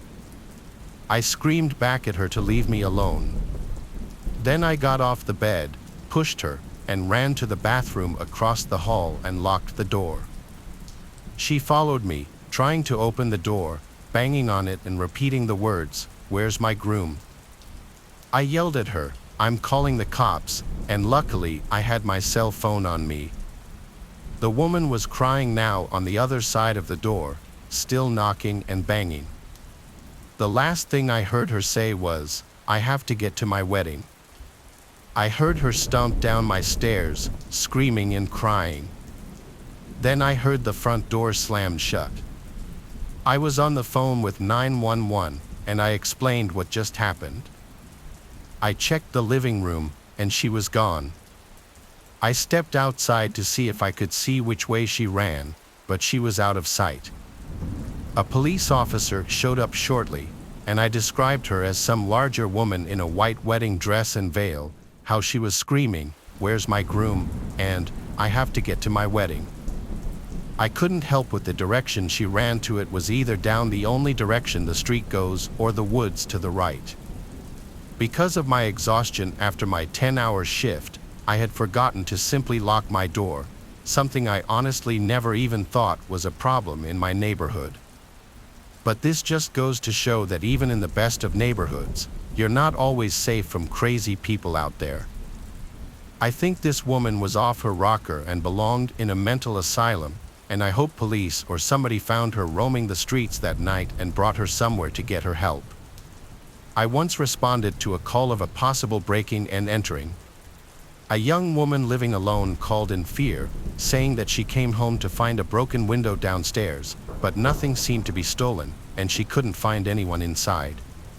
But then, when she went upstairs to bed, she thought she could hear footsteps moving around downstairs. Her call disconnected shortly after she said that, and the woman wouldn't pick up to any of the attempted callbacks. I took the call and arrived at the little house. I went to knock on the front door, and after a minute, I gave it another set of knocks and pressed the doorbell. After another minute, I tried one more time, this time banging really loudly and ringing the bell again. When there was no answer this time, I decided to inspect the house. I walked around the house and found the busted window. It was a window big enough to crawl through with ease. I stuck my head into the dark house and yelled, "It's the police." It was silent. I radioed to dispatch that the house seemed silent. More officers were en route, but I didn't feel right waiting around in case there was someone truly in danger in the house. I radioed that I'm going into the house through the window and then climbed through it. I stepped over the shattered glass into the kitchen. I drew my gun and started walking through the kitchen, hearing the glass crunching below my boots. I shouted into the house to make my presence as a police officer known to anyone who was inside. I didn't hear any footsteps, so I went upstairs, as the woman on the phone told dispatch that she heard footsteps downstairs. That would mean her bedroom was upstairs. I wasn't trying to be too quiet as I went up the stairs, but I also wasn't stomping around. I didn't know what to expect, if someone with a weapon was in the house or if the woman was just alone in bed. I said, "Ma'am, it's a police officer. Are you here?" I heard back a soft female voice from upstairs saying, "Yes." I followed the voice to one of the bedrooms where I saw a woman sitting up in her bed under the covers. She looked at me, and I asked if she was okay. She said she was fine. I noticed a slight tremble in her voice. I kept the lights to the bedroom off as I looked at her. There was enough natural moonlight in the room that I could examine her facial expression. She looked distressed. I told her I was responding to her phone call and then asked her why she hung up and didn't pick up the callbacks. She stuttered and said, "No one is here." I caught on to what was going on. I looked at the closet and made a slight head nod to her. She very slightly shook her head no. I looked down under the bed and pointed, and she shook her head yes. The weight of the pressure of what to do next was 1,000 pounds. The best idea I came up with on the spot was telling her, "All right, ma'am, I just need you to sign this report form stating that I was here and there was nothing unusual." She said okay and got up from the bed and came over to me. When she was close enough, I pushed her out of the room and then drew my gun and yelled, "Come out from under the bed." I was still shook when I saw a dark figure actually slowly coming out from under the bed. I said, "Hands first and drop any weapons." I heard the clank of something drop to the floor, which turned out to be a gun. A middle-aged man in all black clothes stepped out from under the bed with his hands up and made the arrest on the spot and brought him outside, right around the time the other officers were arriving. The woman had hung up the phone on the police when she thought the footsteps were upstairs, and she didn't want the intruder to hear the audio from the phone call. This was also why she didn't pick up the phone because, by this point, the intruder had entered the room and had her at gunpoint. Since the police were already coming, for whatever reason, instead of fleeing the scene, the intruder threatened to shoot the woman if she made a sound. When the police came, after I had rung the bell, he hid under the bed and told her to pretend he wasn't there. I'm glad I was able to catch on to the situation. It could have gone a number of ways if I hadn't. I've been a police officer for a small town for about 10 years. Overall, it's been a stressful but rewarding job, not because of the pay, but because you know you're doing something right for your community. The town I worked for was a small town, which is one of those towns right on the beach beside the Cape. It has a population of around 4,000 people, and I'd normally never get any calls as the town was known to be one of the safest. The most you'd ever get was the occasional robbery or break-in, but that was about it. However, as the saying goes, you don't know what tomorrow will bring. That quote is the exact definition of what happened one spring. This is one of the creepiest and most unexplainable calls I've ever been on that nearly made my stomach drop. This happened in April 2020, where I had been monitoring the roadways when I got a call about hearing screams coming from the beach. This was weird, as I'd never gotten a call from the beach. I figured it was a report that someone had gotten bit by a shark and needed assistance. We get a lot of sharks that come around this time of year and sometimes have to close off the beaches. Needless to say, I got dispatched over to the area of the beach where I saw a bunch of beachgoers filming and pointing at something in the water.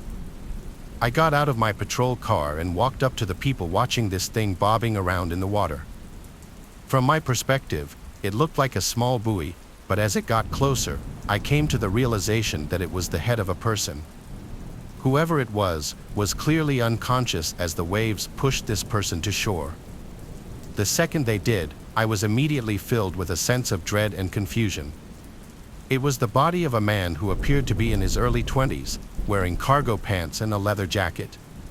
There was no blood, no signs of hypothermia, or anything that could hint as to how he died.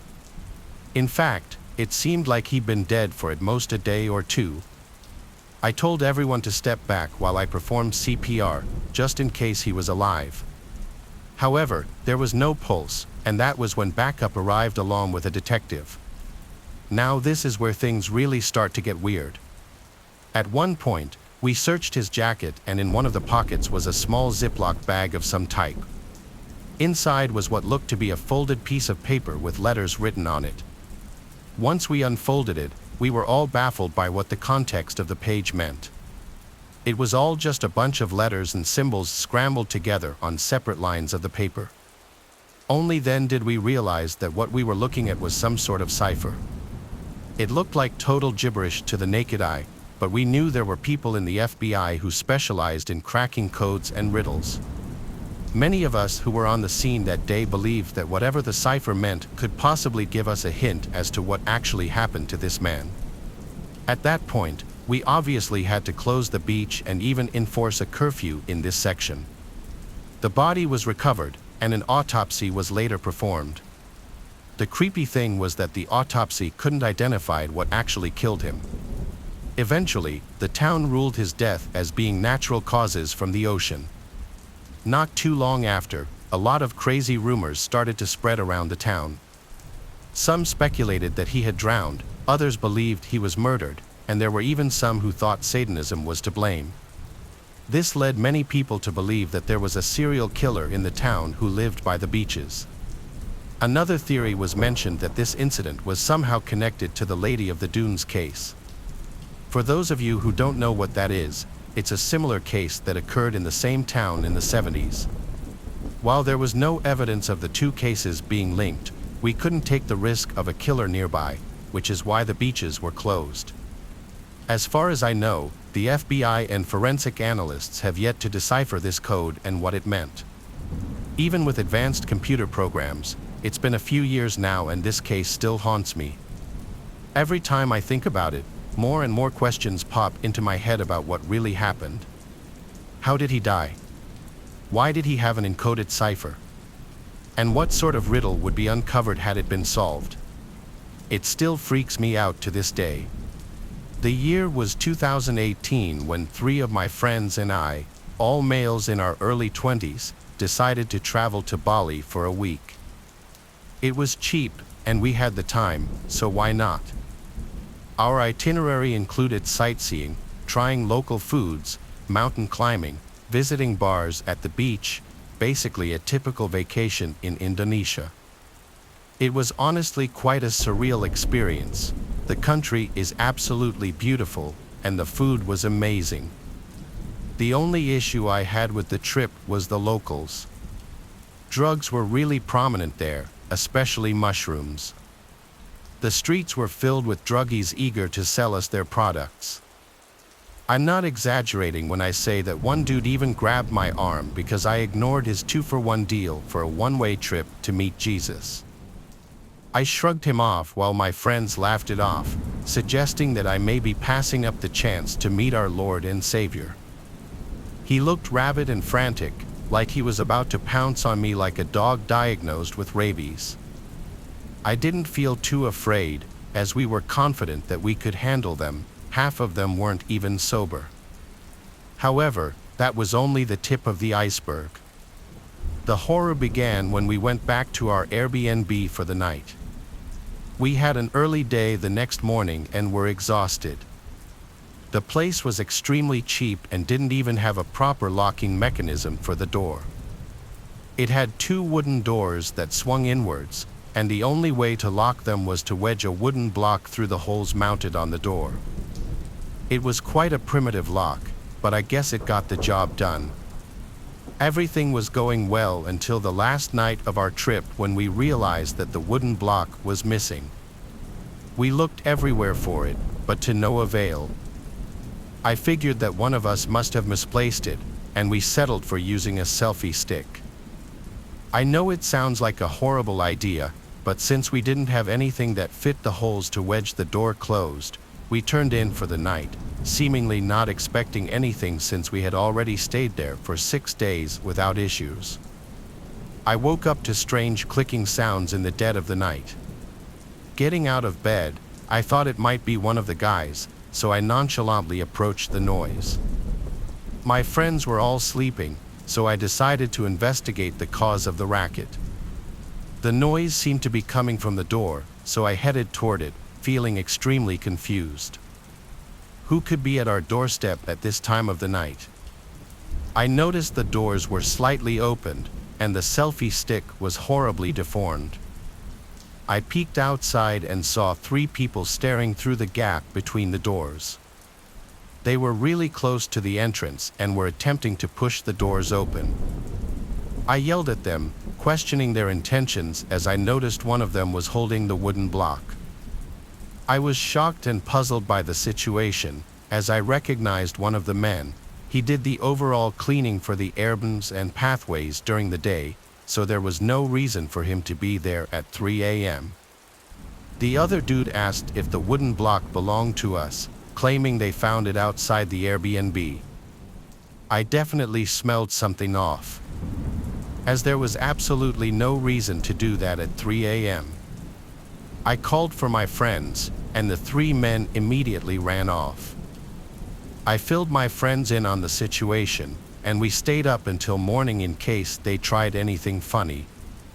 We decided to report it to the reception, but the description I gave them didn't match theirs at all.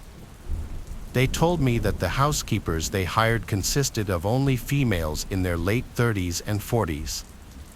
This sent shivers down our spines as we realized that we had let a complete imposter in and out of our rooms while we were out. Luckily, nothing important was lost, and we got out of the situation safely, but I can't imagine what would have happened if I hadn't woken up on that fateful night, as the doors were close to being opened. I was just grateful that it was our last night. In 2014, a man named Blair and his wife Farah were spending a weekend together on Vancouver Island, which they had done many times before.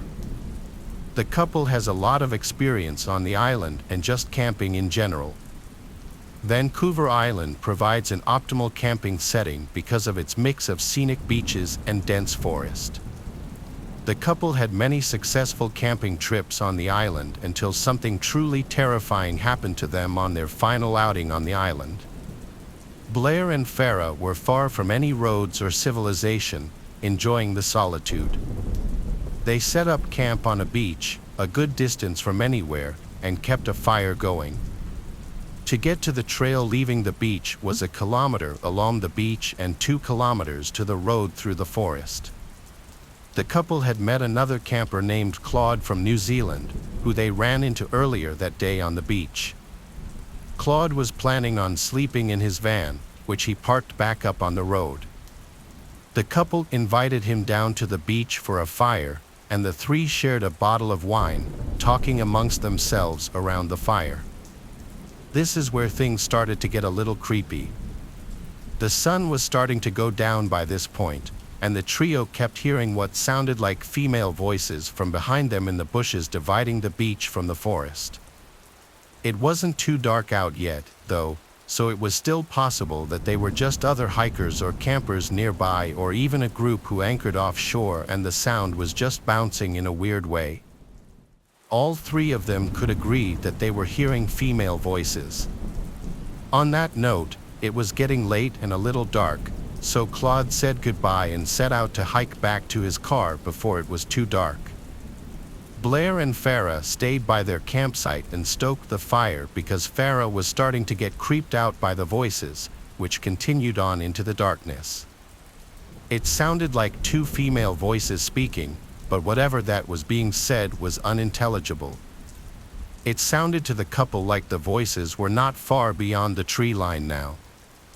They stayed up very late tending to the fire, and only when the voices had finally stopped did they decide to put out the fire and go to sleep in the tent. Before doing so, the two had scanned the cove with a flashlight several times looking for boats that could have been the source of the talking, but there was nothing in sight. It was around 3 a.m. when they laid down, finally ready to catch some sleep, but about 15 minutes after they laid down, Blair and Farah heard footsteps in the area around their campsite, over by where the fire was. They came from the direction of the bushes toward the inland behind them, a direction that was not traversable by people. The couple lay there hoping it was just a bear or any animal, because the only bears on the island are black bears, which usually are very timid around people. The footsteps went from the fire, then over to the tent, then back into the woods. 5 minutes later, the footsteps came back again to the fire, and now, clear as day, there were two female voices talking gibberish very loudly. Their communication did not resemble any languages known to Blair or Farah, and they seemed to be talking over each other, having what could barely be considered a conversation at full volume in the dead of night, very far away from civilization, without using lights to navigate through the dense brush relatively quietly in a direction that seemed impossible to traverse on foot. The two voices moved from the fire pit area over to the tent, still talking at a loud volume. They stood over the tent talking for a few seconds, then went completely dead silent. They went back into the woods to never be seen or heard again. Blair and Farah lay there completely frozen and afraid for a long time. They woke up around 11 a.m. the next day because of how late they fell asleep. They packed up first thing and never returned. The couple probably made the best decision to remain quiet in the tent, not drawing attention to themselves from whoever or whatever was outside. Nowadays, I don't camp nearly as much as I used to. I'm 24, and ever since I was young, I've been into hiking. Now, I get hiking isn't all that appealing to most people, but because of where I live, it's pretty easy to get into.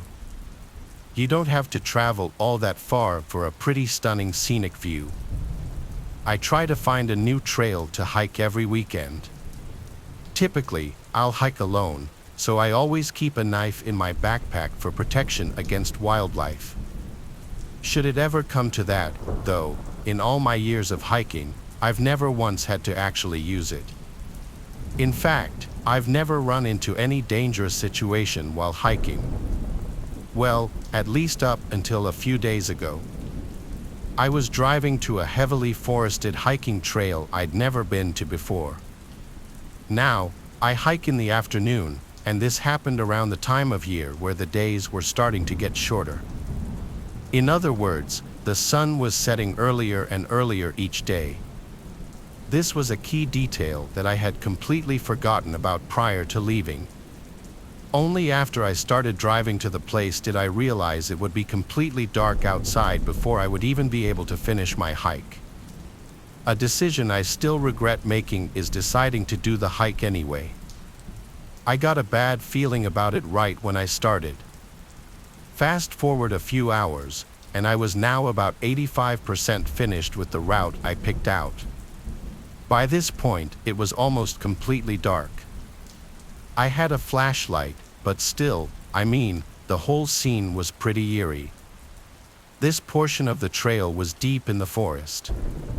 It was so dense with trees that the moonlight could barely even find its way through. Don't get me wrong, it was beautiful scenery in the day, but alone at night, it was nothing short of disturbing. It was then that I was really starting to regret my decision to carry out the hike. That's when I saw light up ahead on the trail. As soon as I shined my flashlight in its direction, it immediately got turned off. I didn't know what it was, but I couldn't exactly turn back, so I was pretty much forced to go directly towards where it had been. In the back of my mind, I knew the chances of it being another hiker in the dark were slim to none. Eventually, I reached where the light came from. There was no one, instead, there was a large duffel bag lying on the ground. I began scanning the trees with my flashlight. That's when a large, probably 6.5-foot man stepped out from behind one of the trees. My body completely froze up. There I stood, like a deer in headlights, shining my light on the guy. He then slowly revealed a machete from behind his back. Seeing this, I started running for my life down the trail and in the direction of my car. I looked behind me, and the guy was chasing me. I dropped my backpack so I could run faster. When I finally reached a clearing in the forest and could see my car, I was still sprinting. I grabbed my keys from my pocket and unlocked it. I got inside, locked the doors, and had the engine on in less than 5 seconds. However, the guy was still behind me and was able to completely slash one of my back tires before I could drive off. I drove on an almost completely flat tire for the next 5 miles back to my house. Right as I pulled into my driveway, I called the police and reported the man. Although I have no idea if he was found, quite frankly, I have no idea if the police even searched for him. A part of me wants to go back to retrieve my backpack, which contains hundreds of dollars in equipment, but there's no way I can bring myself to do it. Plus, there's no guarantee it's still even there. For all I know, the guy went back and took it. I still don't know what I stumbled upon that night. This was by far the scariest experience I've ever had and the closest I've ever felt to death. That was near the end of my first tour of Iraq, from November 2006 to August 2007. It was July. We were RVing with Iraqi police, with the majority of our platoon sitting idle in the surrounding area on our M1151S. In the distance, we heard a few shots of small arms fire, which our second lieutenant wanted to investigate. I was the driver to the second squad leader in Spartan 2, and we generally took the lead with us. Our platoon, which was undermanned with 2 squads instead of 3 or 4, rolled out with 2 additional Iraqi army trucks and 2 Iraqi police trucks towards the suspicious gunfire outside the main village. There was a cluster of buildings, like a mini village, with one dirt and gravel road about half a mile long, with a drainage ditch on the left and a canal on the right. This is where leadership failed on a few counts. First, air drone recon was called and responding, yet we did not wait for recon to proceed. Second, dirt and gravel roads are avoided as much as possible because of the ease with which IEDs can be placed and hidden. Third, a secondary road was located but had clearly been intentionally blocked, making the main road suspicious and even more dangerous. Lastly, upon proceeding down the road, the Iraqi police escort claimed that we were going into an Al-Qaeda stronghold and promptly abandoned the convoy, which was ultimately ignored by the 2LT. An Iraqi army Humvee took point next to my truck, and another Iraqi truck with the remaining 7 U.S. trucks proceeded down this road. Roughly halfway down, the lead truck stopped for some reason without radio contact. We had no idea why until I moved to the side a bit and saw a ditch across the road blocking safe passage forward. My squad leader got out to get some word with the Iraqis ahead and immediately jumped back in his seat. At that same moment, we came under small arms fire. He jumped back in, yelling about being shot at. Outside my driver's window, I saw 3 men pop up from tall grass about 50 meters directly beside my truck, firing AKs. My gunner called out a bongo truck to the frontier of the village with a mounted dushka, which is like a huge Russian version of a .50 cal. This was a typical L-shaped ambush, and I was front and center. No way forward, left, right, nor hasty retreat. Taking small arms and now heavy machine gun fire, my gunner engaged the bongo truck, and I could see the M240 turret kicking up dust around the 3 engaged on my left. I just sat there, unable to defend myself. Then came a bang, a flash of fire and smoke. I thought it was an IED. I felt a pinch on my left cheek and touched it, drawing back a heavily bloody glove. I slapped it back on and applied pressure, training kicking in immediately. I called out to the squad leader, "I'm bleeding," while I wondered if I was dying since I felt no pain. Unbeknownst to me, the time the fire suppression system had activated, the heavy gas made her voice sound super low, like the opposite of helium. It was like a movie betrayal in slow motion, and my senses were all messed up. I had enough of sitting there in the kill zone and started to reverse. The Iraqi truck behind me didn't get the hint until I rammed him about 2 or 3 times. Finally, we began to back slowly away, which isn't easy on a narrow road with one hand on the wheel, with only a single side mirror. No backup mirror, and the passenger side mirror was blocked from view. At some point, the medic had run up to my truck from about 3 back to jump in mine under fire. We managed to move the convoy far back enough that my squad leader could drive and the medic could tend to me. We eventually moved off the road and headed back to base while I sent up my own 9-line media on the Blue Force tracker. After being seen by medics and being flown by Blackhawk to Ballot Medical, I learned that I wasn't hit by an IED. The dushka had penetrated the armor of my truck above the windshield, ricocheting off the roll bar beside my head, and finally breaking apart, spraying shrapnel across my face.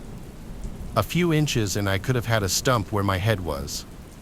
The PTSD is an SOB still to this day, and the VA says I'll most likely never be free of it. First of all, I'm a young woman, barely big enough to walk my dog. If this situation had escalated at all, I have no idea what would have happened. I'm not usually easily frightened, but this really scared me. It actually happened last night, and I have no idea if it'll happen again. It's just me and my giant dog in a nice private apartment attached to some townhouses, separated from the other buildings by a strip of woods. It's kind of like a tiny house that just shares a wall with the apartment building. As nice as it is, it's in a not-so-nice part of town, but I have a backyard and my own space with working electricity, so I love the place. It's my first time living on my own, and I won't lie, I've been a little freaked out about living alone, even with a big dog for security. Last night definitely didn't help. I was laying in bed, just browsing Reddit and trying to fall asleep, when I heard tapping on the window. My bedroom has 2 windows facing the backyard at ground level, about 3 meters from the tree line, with nothing but open grass outside. At first, since I'm not used to sleeping on the first floor, I thought it was a tree or something blowing against the outside of the house. Then I remembered, I'm on the first and only floor, with no trees close enough to reach the house. I started feeling a little nervous. I was a weird mix of both scared and annoyed that the tapping was keeping me awake. The noise had my dog's attention, but he wasn't barking yet, which to me meant it probably wasn't a person, so I wasn't as afraid as I could have been. Gradually, annoyance replaced the fear, and I decided I should tell whatever it was to knock it off. It had been nearly 30 minutes of this weird, uneven tapping, and it was almost midnight. I also had an early start in the morning. Best case scenario, there was no one outside and I was just talking to myself with no one there to hear me. Worst case scenario, there was someone outside, and my nonchalant attitude would catch them off guard, and they would leave. Right? Yeah, no. I figured if there was someone there, they'd expect fear, not conversation. So, I worked up some courage and said, "F off, into the dark." The tapping continued for a couple more seconds. I repeated, a little louder this time, "Hey. F off, I'm trying to sleep." Then, the tapping stopped. After a second, I heard a male voice call back, "Sorry." The tapping didn't start again, but holy, I didn't expect someone to actually be there. I got out of bed and ran to the window with my phone in hand, ready to call the police. When I peeked through the blinds, I saw the guy with his hands up and the weirdest smile on his face. I quickly turned my phone's flashlight on and pointed it at my face so he couldn't see what I looked like. A few seconds later, I turned the light off, and he hadn't moved an inch, not even his face. He still had that weird and creepy smile and was staring at the window with his hands up, almost like he was posing for a photo. In hindsight, I don't know why I didn't take one. Finally, he turned around and started walking back through the woods and into what I assume was his own apartment right across from mine. What a way to meet the neighbors.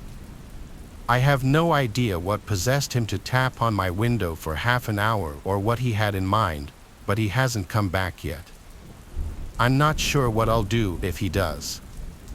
I didn't fall asleep last night, and I'm nervous about going to bed tonight, but I have class in the morning. Besides, I have a big, scary dog exactly for this reason. I should be fine. But still, what kind of person just knocks on a stranger's window at midnight? When I woke up this morning, I saw that the window pane on the outside had a few deep scrapes. I'm not sure if the guy made them, but I'm reporting it to management and maybe the police tomorrow. It was the holidays. Most of my friends were away, so I had decided to look for a part-time job to earn a bit of money. After waiting around for about a week, I finally got a call from a nearby restaurant asking me to come in for a trial. I had a fair bit of waitering experience, so I wasn't too surprised when the owner offered me the position.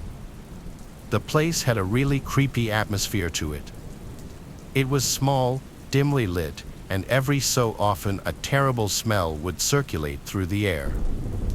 It wasn't somewhere I would have usually gone for, but I needed the money and kept reminding myself that I'd only be here until college started back up anyway.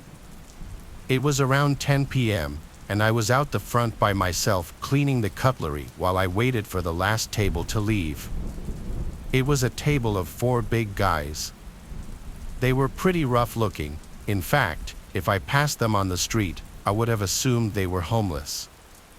Half an hour passed, and they finally got up to leave. I smiled as one of them came to the register to pay. "That's 42.50 altogether," I said. He immediately handed over a bunch of crinkled notes with a big grin on his face. Unfortunately, I had seen this kind of look before and braced myself for the cheesy pickup line. He said to me, "You doing anything tonight, cutie?" bringing himself closer to the register. "Thank you, have a good night," I replied, trying to make it clear that I was not interested. He laughed and walked out the door, mumbling something under his breath as he went. As soon as he was out of sight, I quickly cleared the dishes, cleaned down, and got changed out of my staff uniform. I waved goodbye to the last kitchen hand as I walked out the door and into the night. My house was only a couple of blocks away, so every night I walked to save gas. I had only walked for about 5 minutes when a loud whistle startled me. I looked off into the direction it came from and froze in fear. It was the same guy from the restaurant. He was on the opposite side of the street, signaling for me to come over with a large grin on his face. I took a pause before my instincts kicked in, and I started to quickly walk away. My house was still about 10 minutes away, and I could feel him getting closer with every step. Terrifying thoughts were racing around in my head, knowing very well that this could end badly. I turned the corner and started to sprint down the footpath. I felt tears gather up in my eyes as loud footsteps followed closely behind me. I didn't look behind out of fear, and all of a sudden a hand firmly grabbed my shoulder and yanked me backward. I turned to see the man. His face was red, and his grin had morphed into a furious expression. He put his finger up to his lips. "Don't scream, or I'll cut you," he whispered. At this point, I was ready to accept my fate when out of nowhere I felt a sudden burst of rage explode inside of me. I grabbed his face and dug my nails deep into his eyes. The man let out a loud, horrible noise as he clenched his face in pain. I took this chance and made a run for it. I ran all the way back to my flat. And after struggling to put the key in the door, I managed to get inside. As soon as I shut the door, I collapsed down onto the ground out of exhaustion and started to cry. My roommates all rushed down the stairs to see if I was okay. After walking me to a couch, I explained what happened. They were all shocked, whilst at the same time happy to see that I escaped from the man. I rang up the restaurant and quit the next day. It was a shame, really. The owners were so kind, and I really didn't mind the place, but I was too terrified to return knowing that that man could be waiting for me. I've started back at college now, and I'm slowly recovering from that incident. Sometimes I do get nightmares just thinking about what may have happened if I hadn't attacked that man like I did. I was 10 when this happened. To be more exact, it was my 10th birthday. All the younger kids in the neighborhood were invited to the party. My dad was going to grill a bunch of hot dogs and burgers. My mom bought one of those piñata things from Kroger's and filled it with a bunch of candy. We had only moved into the area the year prior. A lot of our neighbors were still strangers to us, and my parents wanted to change that, and this was their chance. Kids and parents started to show up at about 1. My mom made name tags for everyone. It was her way for all of us to get to know each other. It wasn't a bad idea, but at the time, the whole concept embarrassed me. Dad pulled out the grill as soon as the first group arrived. He was an old-school griller. Propane was an affront to our forefathers, and it was either charcoal or nothing. He had his own little routine that he went through. It made the whole process take a lot longer than it should have. As he did this, he knocked back cores after cores. In truth, he started drinking before lunch, and this was normal for him. He'd go through a case of beer in a weekend, and I suppose these days he'd be considered an alcoholic. The weird thing is, I never saw him drink during the week, and it never adversely affected our family's quality of life, except for this one time. It was an hour before he was satisfied with the coals. By then, we were all starving. A few kids were crying. The parents started pressuring my dad to hurry up, and rather than act calmly, he panicked and grabbed the lighter fluid. He got way too close to the grill and squirted a massive amount of fluid onto the coals. It went everywhere, and not only onto the grill, but his shirt and pants were soaked. The second the fuel hit the burning coals, a giant fireball blew everything around it back a foot or 2. Everyone jumped back and turned away from the flames. When I turned back, my dad was laying stunned on the ground. The fluid on his clothes had caught fire, and he was so stunned and probably drunk that he didn't realize it. A couple of the other fathers ran over and smothered the flames with some tablecloths. Even more kids started crying now. Soon they were begging to go home. Almost everyone left after that. My party had officially ended before it even started. I'd wager that stupid piñata is still sitting in my parents' attic. I stood by in shock and disbelief, unsure about the make of the scene. Meanwhile, Mom held my dad's hand and kept him calm until the ambulance showed up. I was hustled off to a neighbor's house while Mom rode to the hospital with my dad. By then, I decided that he was an idiot for ruining my party. I haven't changed my opinion much since. But about 2 a.m., Mom showed up and brought me home. I went to bed not knowing what had come with my dad and didn't really care. I remember I was mad at him. The next morning, I came down to breakfast, and Dad was sitting there all covered in bandages. I sat down, and he proceeded to give me a speech about fire safety, and I fought to hide my grin.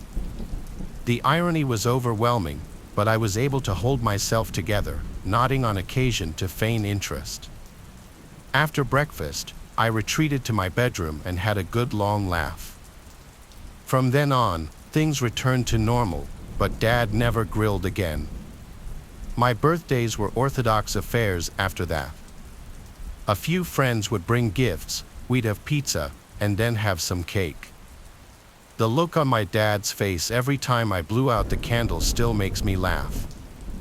I don't believe their attempt at making more friends ever went anywhere.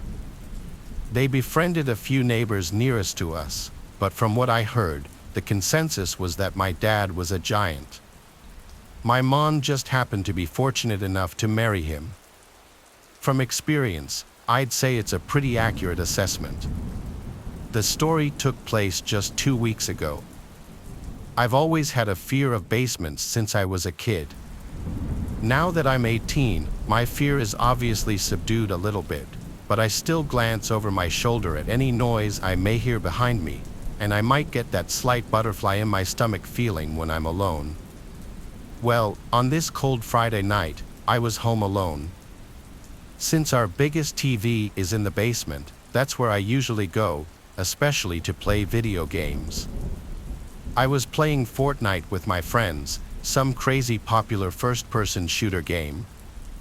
I had headphones in and was really invested in the game. Yet, even over the loud sound effects through the headphones, I knew I heard something come from behind me, like a thunk. I took off the headphones and examined the back of the basement. Now, our basement is huge but also extremely cluttered and messy. If I wanted to actually thoroughly examine what's behind me, I'd have to get up, that's how bad it is. But I didn't feel that was necessary. I found it unsettling any time I heard a noise. But I really didn't think it was anything to be concerned about. I tried to continue playing, however, I wasn't able to give my full focus anymore, not with part of me constantly thinking about the noise. I took off the headphones and played with them off just because I was feeling extra paranoid and wanted to hear my surroundings. Shortly after taking off the headset, there was a sudden clank sound with a metallic, echoing ring to it. I turned off the system, now in shock. This was an intentional sound made by someone or something. I walked really slowly to the back side of the basement when I laid eyes on the big metal air vents in the corner. That's when it hit me that that was most likely the source of the sound. I got as close as I felt comfortable, then stopped and just looked at the air vent for a second. I got a terrible, painful feeling in my stomach, and I felt like the life was literally being drained out of me when I saw a hand reach out from the air vent and start waving me over. Then a deep, raspy voice said, "Come here, I need help." At first, I didn't run, I just gradually stepped backwards with my mouth hung open, looking at the vents. The person's hands gripped the vent and started shaking it aggressively, obviously trying to break it open. I screamed, "I'm calling the cops," but the shaking didn't stop. I did what I said, I called the cops and told them to send someone right away. The operator told me to go to a room upstairs with a weapon, lock the door, and hide. I was the most scared I'd ever been in my entire life, and the pain and fear of the situation only became worse when I heard a door bust open downstairs. I could hear a maniac screaming at the top of his lungs. I'm not lying when I said he was screaming things like, "Where are you? I'm gonna kill you." I heard him run up the stairs. He probably ran up 2 stairs for every step because he was up the stairs in like 3 seconds. My heart was in my throat when he tried the door knob to the door and started pounding on it so hard I could see the door caving in a little bit. I thought he was actually going to break the door down. I had to climb out the window or I'd be a goner. I think he heard me, though, because the banging stopped. I jumped from the window to the bushes below, and with the right stroke of luck, a cop car pulled up in front of my house. I basically ran into the officers' arms, begging them to go inside and get the man. They told me to wait in the police car, which they locked, while they both went inside the house with their guns drawn. Not even 5 minutes later, the 2 officers came out, and they were holding the man in cuffs. The man in cuffs took my place in the back seat of the cop car, and for that moment, until the cops drove away, he was giving me the most evil, hate-filled stare you could ever imagine. That stare still haunts me. The whole experience still haunts me. I still hang out in the basement occasionally, but nowhere near as much. This is a little different in that it's a mix of drawings and writing, and there are 3 different pages of it. This was found by the new babysitter of an 11-year-old boy named Rocco in Ottawa, Canada. The babysitter, whom I'll refer to as Alyssa, was needed while the parents of Rocco were away for a week. According to Alyssa, Rocco was very quiet and kept to himself most of the time. He would stay in his room for a majority of the day and would only come out to get food from the fridge or to go downstairs to play video games. Alyssa tried to befriend the child on the first day but eventually gave up after realizing Rocco either didn't like her or was just a very unfriendly, creepy kid in general. Alyssa would spend the majority of her shifts doing schoolwork and watching movies. She knew Rocco had an obsession with guns because of the number of toy guns he had. They would lay across the house in varying rooms, ranging from Nerf guns to airsoft guns to various types of toy guns. Alyssa had never been in Rocco's room yet, though. One night, when Alyssa was having trouble sleeping, she heard Rocco sneak into her designated bedroom and just stand by the doorway. She sat up in her bed and asked if Rocco was something wrong, but he quickly closed the door and she heard him running back to his room. The next day, Alyssa went into Rocco's room for the first time. Rocco wasn't in there, and the light was off, which meant he was in the basement playing video games, as those were the only 2 rooms he'd ever be in. According to Alyssa, he didn't even seem to seek hanging out with friends. Sprawled out on Rocco's floor were a bunch of papers. The first piece of paper that caught her attention was a drawing of a handgun. It wasn't anything really alarming, it just further demonstrated his fixation on guns. Alyssa dug through the papers and found 4 pieces of paper stapled together with 3 different staples. They formed what could best be described as a little storybook. The first page looked to be the cover page, titled "The Babysitter." Immediately, Alyssa assumed this little book was about her, but not wanting to get caught reading it, she took pictures of each page of the little booklet, as well as a picture of the handgun drawing, and left the room to go read it on her phone elsewhere. This was the second page Rocco wrote on. It was a regular day in the house when Mom and Dad brought over the babysitter for the first time. There's something about her that I hate. I think it's how ugly she is. She's a huge nerd. I don't want her in the house. Not sure why my mom and dad hired her. I think I'm gonna have to kill her. The drawing on the page is what's supposed to be Alyssa sitting on the couch on her phone, and Rocco spying on her through the doorway. This was the next page. It's day 3 and she's still here. Parents think I'm a baby or something that needs an annoying, ugly babysitter that eats all our food and drinks. In this drawing, Rocco appears to be grabbing a kitchen knife while Alyssa's in the fridge. The child's disdain for his babysitter becomes increasingly apparent in a disturbing manner. But the next and last page is by far the worst. It says, "She caught me sneaking into her room. I have to be quieter next time." The picture is quite obviously Rocco holding a knife behind his back while Alyssa lay asleep in her bed. The implications of this picture are beyond transparent. Alyssa returned to Rocco's room while he was still in the basement and, lo and behold, found a small kitchen knife on his bedside nightstand.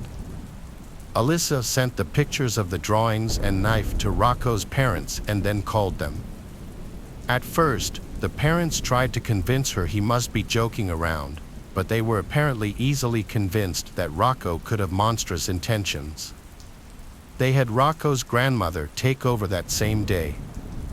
Alyssa left the house, never informing the police or any other authorities. She accepted her payment for the 2 weeks that night and accepted the parents' apologies, but not without recommending that they take their son to get some serious help. Enzo is an avid hiker who in 2016 was visiting his brother in upstate New York near Downsville. Enzo's brother owns a small house and a barn up there, and from time to time, Enzo and other family members would go up to visit. This was in the late fall, and so the foliage was already mostly orange and more than half of the leaves had fallen off the trees. Enzo was hiking a narrow trail which was not far from his brother's place. This trail is in the middle of a very rural area and it connects from the occasional property to property. So when Enzo stumbled across a duffel bag on the ground in the middle of the woods, it was a surprise. The duffel bag looked like it was relatively new. It didn't look dirty as if it had been sitting in the woods for an extended period of time. There was a foul odor emanating from the bag, however, like something rotting inside. Enzo assumed the worst, but he knew he had to open the bag to see what was inside in case it actually could have been a person. He was building up the courage to open the zipper to the bag, but before he could, he heard footsteps approaching from off the trail and a voice saying, "That's mine, please don't touch it." A large man in a dirty jacket and jeans was quickly approaching from the woods and grabbed the duffel bag off the ground. The two exchanged looks for a moment. Enzo told the man he assumed the bag was forgotten by someone, and the man told him he was storing his kill from his hunt in the bag. Even though Enzo isn't a hunter, he knew it's standard to use a cooler for storing fresh kill, not a duffel bag of all things. This also wouldn't explain the foul smell so soon, as usually dead bodies only start to smell after a few days, not right after death.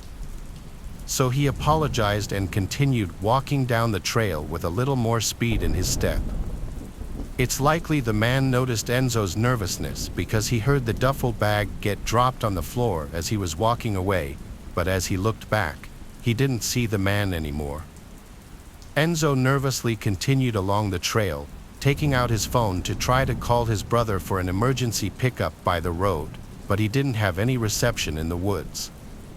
All he could do was press forward and avoid crossing paths with that man again.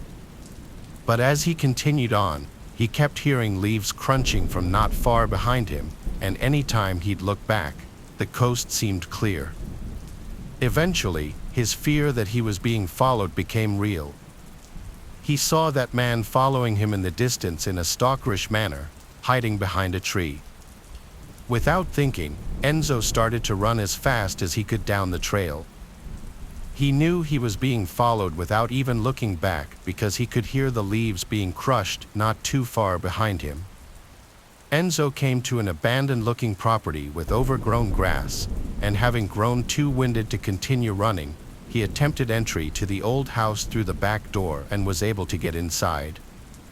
Enzo hid under a cot in the first bedroom he found, and he heard the back door open again, followed by heavy footsteps moving in a hurry. They went from room to room, and Enzo could hear the man's heavy breathing from also being out of breath. The man's footsteps came into the bedroom just for a second and left right after. He didn't look under either of the two cots. Enzo heard the back door to the house open and slam shut again, but he laid under the cot for another half an hour, not taking any risks. He only got up when he realized it would be dark soon and he needed to get to a road to call for help.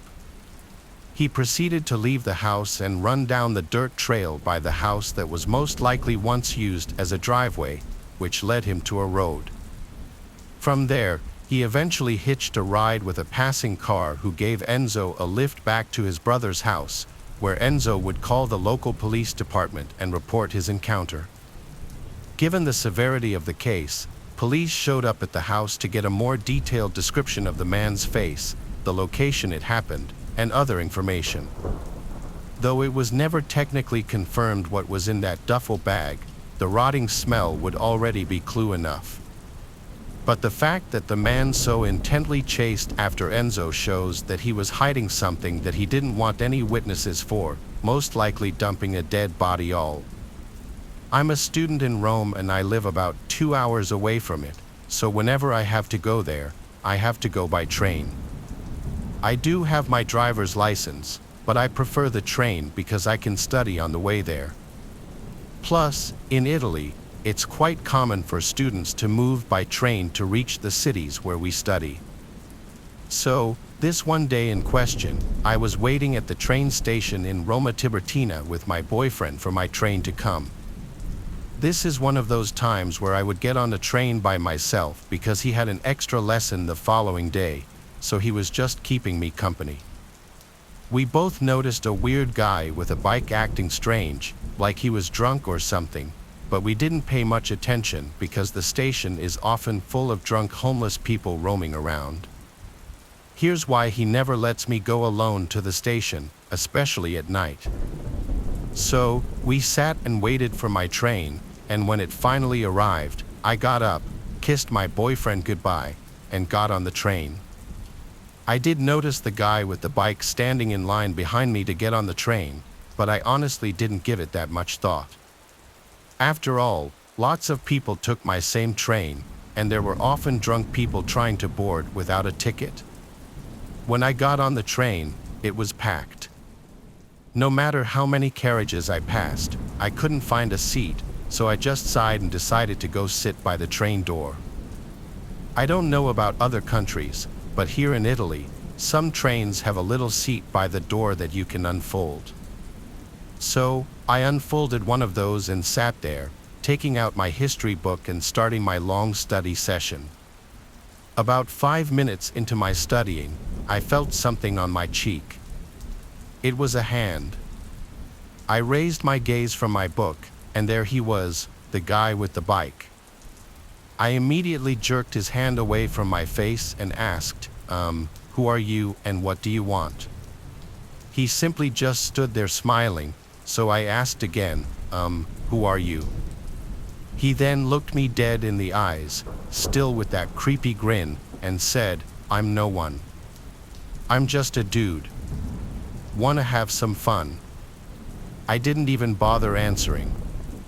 I just started picking up my stuff to leave, but then he put his arm right in front of me, blocking my way into the carriage.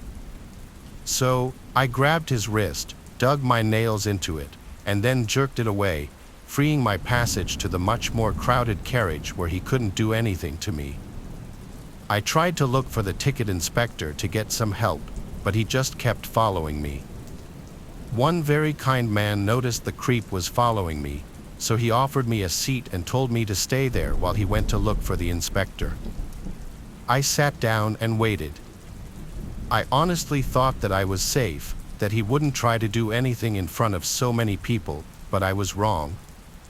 He started going back and forth along the corridor of the carriage, and every time he passed me, he would try to touch me. He would caress my shoulder or face or even try to go to my breasts, despite the fact that I kept jerking his hands away. Everybody just watched and said nothing, absolutely nothing, to help me. After a while, the man came back with the ticket inspector and the creep ran away in the opposite direction. The inspector came up to me, and I showed him a picture of the dude that I'd managed to take, telling him that he was following me and touching me. So, the inspector went after the creep and eventually caught him a few carriages forward. He then proceeded to call the police. The police came to the next station, and while waiting, the creep was placed near his bike by the door with the inspector constantly watching him. At the train station, 2 officers had to literally lift him out of the train because he was resisting, saying that we were friends and that I obviously liked his attention. But he got arrested anyway. And the worst part of all this, no one even dared to help me on that train when he was trying to touch me in front of everyone. There was even a woman who said I must have done something to turn him on. So, even though I was just a student minding my own business, just sitting there looking at my books, in her mind, I must have done something to turn him on. Still to this day, I can't believe I was the one being blamed for his creepy behavior. Seriously, what the? Very few people experience something so traumatizing at a young age that it sticks with them forever. I'm one of those people. I was maybe 6 or 7 years old. My older brother and I grew up in a broken household. Our mom raised us, our dad was a deadbeat and disappeared out of our lives. Our mom worked 2 jobs to provide for us. She'd sometimes have to work night shifts and would usually have our grandma stay at the house on nights that she had to work. My brother Chump is 2 years older than me. We were fortunate enough to have our own bedrooms given the circumstances. We lived in a small house, but for the 3 of us and on our mom's dime alone, it wasn't terrible. The area in which we lived wasn't amazing, though. It was a night like any other. I can't remember if it was a school night or if it was a weekend. I don't remember any tiny details like that, but what I do remember is I was in the living room with my grandma. My grandma was watching TV, and I was playing with Legos on my Lego table. I was being loud and making a mess with them because I remember my grandma kept saying, "Rock, quiet down." Chump was already in bed. My bedtime was 9:30, given that it was probably approaching that time. I'm guessing this was a weekend night, otherwise, my bedtime would have been earlier. The layout of the house was simple. Living room, dining room, and kitchen are all connected, and then there was a hallway which led to the bathroom and 3 bedrooms.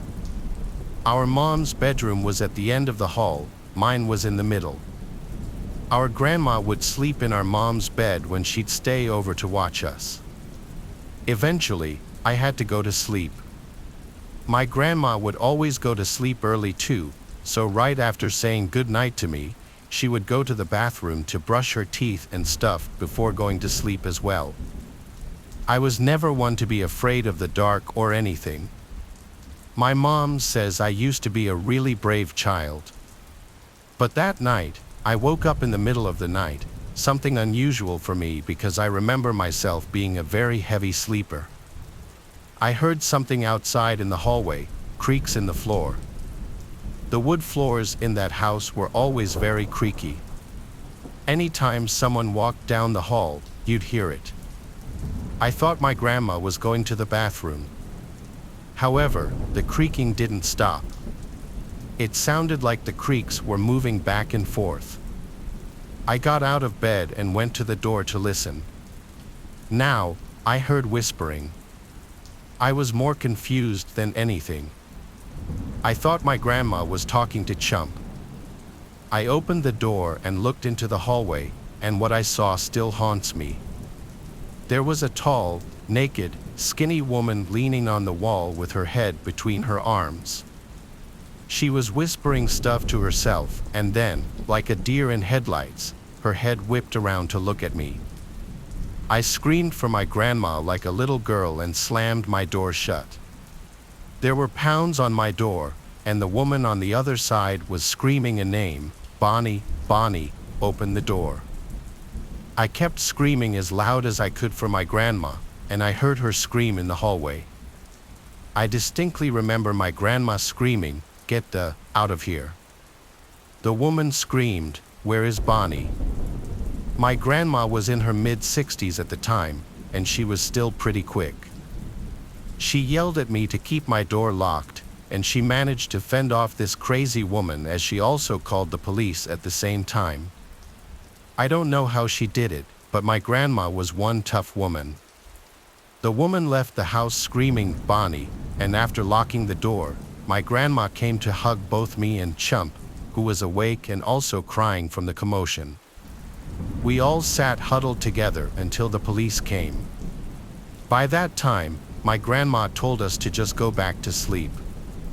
This simply was a matter of my grandma not locking one of the doors, mixed with living in an already shady area.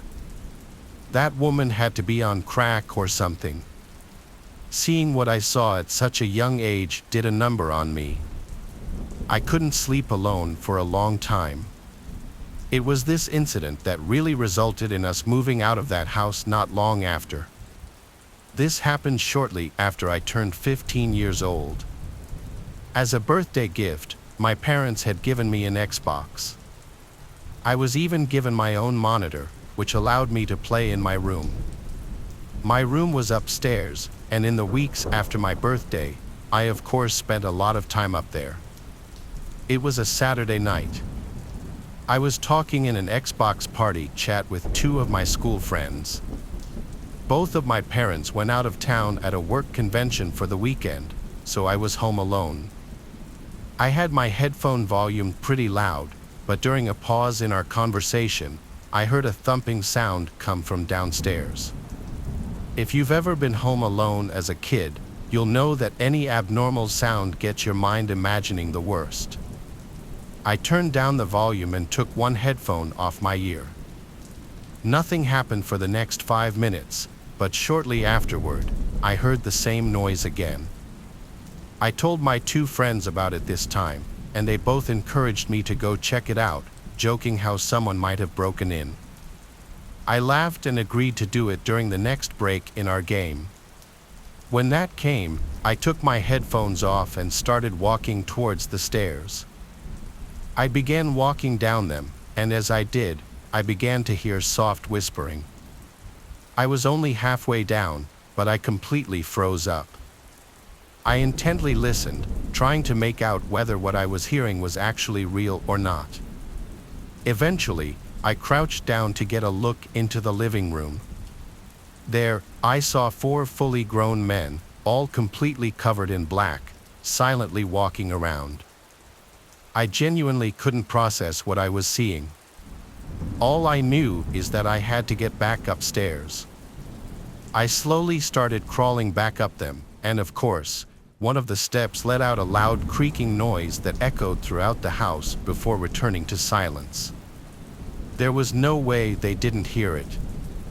Thinking quick, I ran to my room, put on my headset, and told my friends to call the police to my house.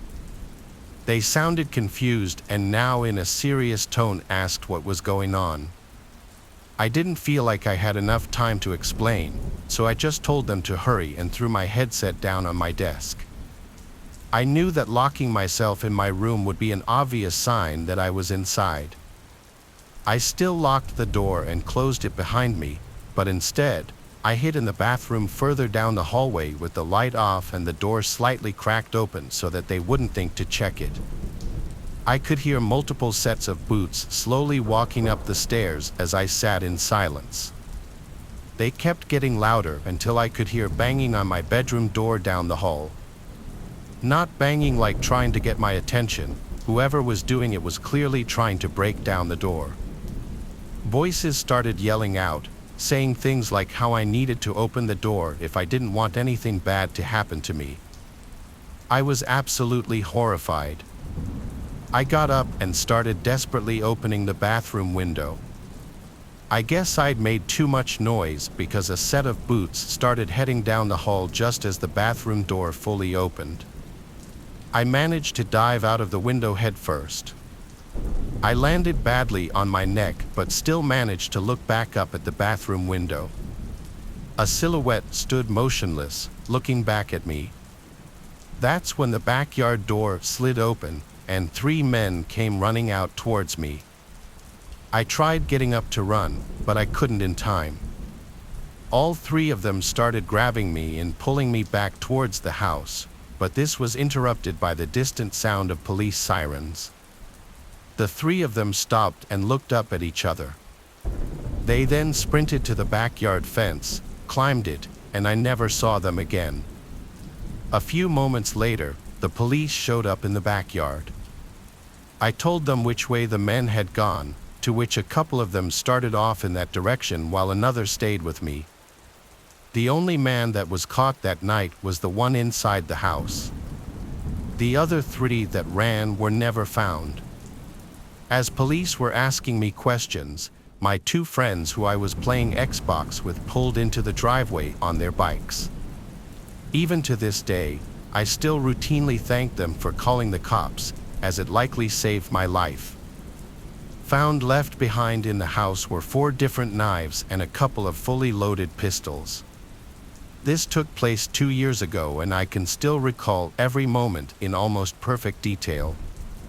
It was nearing the end of school, everyone was on their way to their last period, which for me was history, a class that I not only wasn't good at but I also disliked the teacher, and at that point, I honestly had no motivation for even showing up.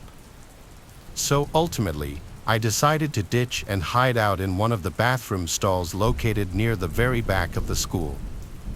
Almost no one went back there, so I figured no one would find out anyway. I was in the furthest back stall playing some game on my phone when the ear-deafening sound of the principal coming over the intercom made me jump. Lockdown, lockdown, this is an emergency alert. Please follow lockdown procedures. Go into the nearest room or building, lock the door, and turn off all light. It was a lockdown announcement, though I honestly didn't pay any attention considering they were all practice, and so I just continued to sit there in the stall and wait. But just then, all the lights to the building seemingly shut off all at once. The hum of the light faded along with the buzzing of the AC unit, which meant all the power to the school had been cut off. The bathroom had gone pitch black, and that's when I was actually starting to get worried. Power was never cut off during practice lockdown drills. I texted my friend asking him what was going on, and literally right away he answered back with the text saying, "Dude, where are you? It's a real lockdown, everyone's asking where you are." I told him I was in the bathroom, and he responds saying I should hide, but where else could I go? I wasn't just going to run out into the hallway to find a better spot, so ultimately, I decided to stay and hide in the stall I was in. I turned my phone's brightness down and texted my friend again. I asked him what the reason was for the lockdown, and after 5 long minutes of waiting, he replied saying that apparently there was a kid armed with a knife banging on classroom doors and asking to be let in. Both my classroom and the bathroom I was in were on the same floor, so I turned off my phone and tried my best to see if I could hear anything. There were running footsteps, and that was shortly followed by the sound of the bathroom door opening. I was absolutely horrified at what I was hearing. Whoever entered walked towards the stall next to me, went inside, and shut the door. I held my breath for what seemed like forever, then to break the silence in a shaky voice, I said, "Who's in here?"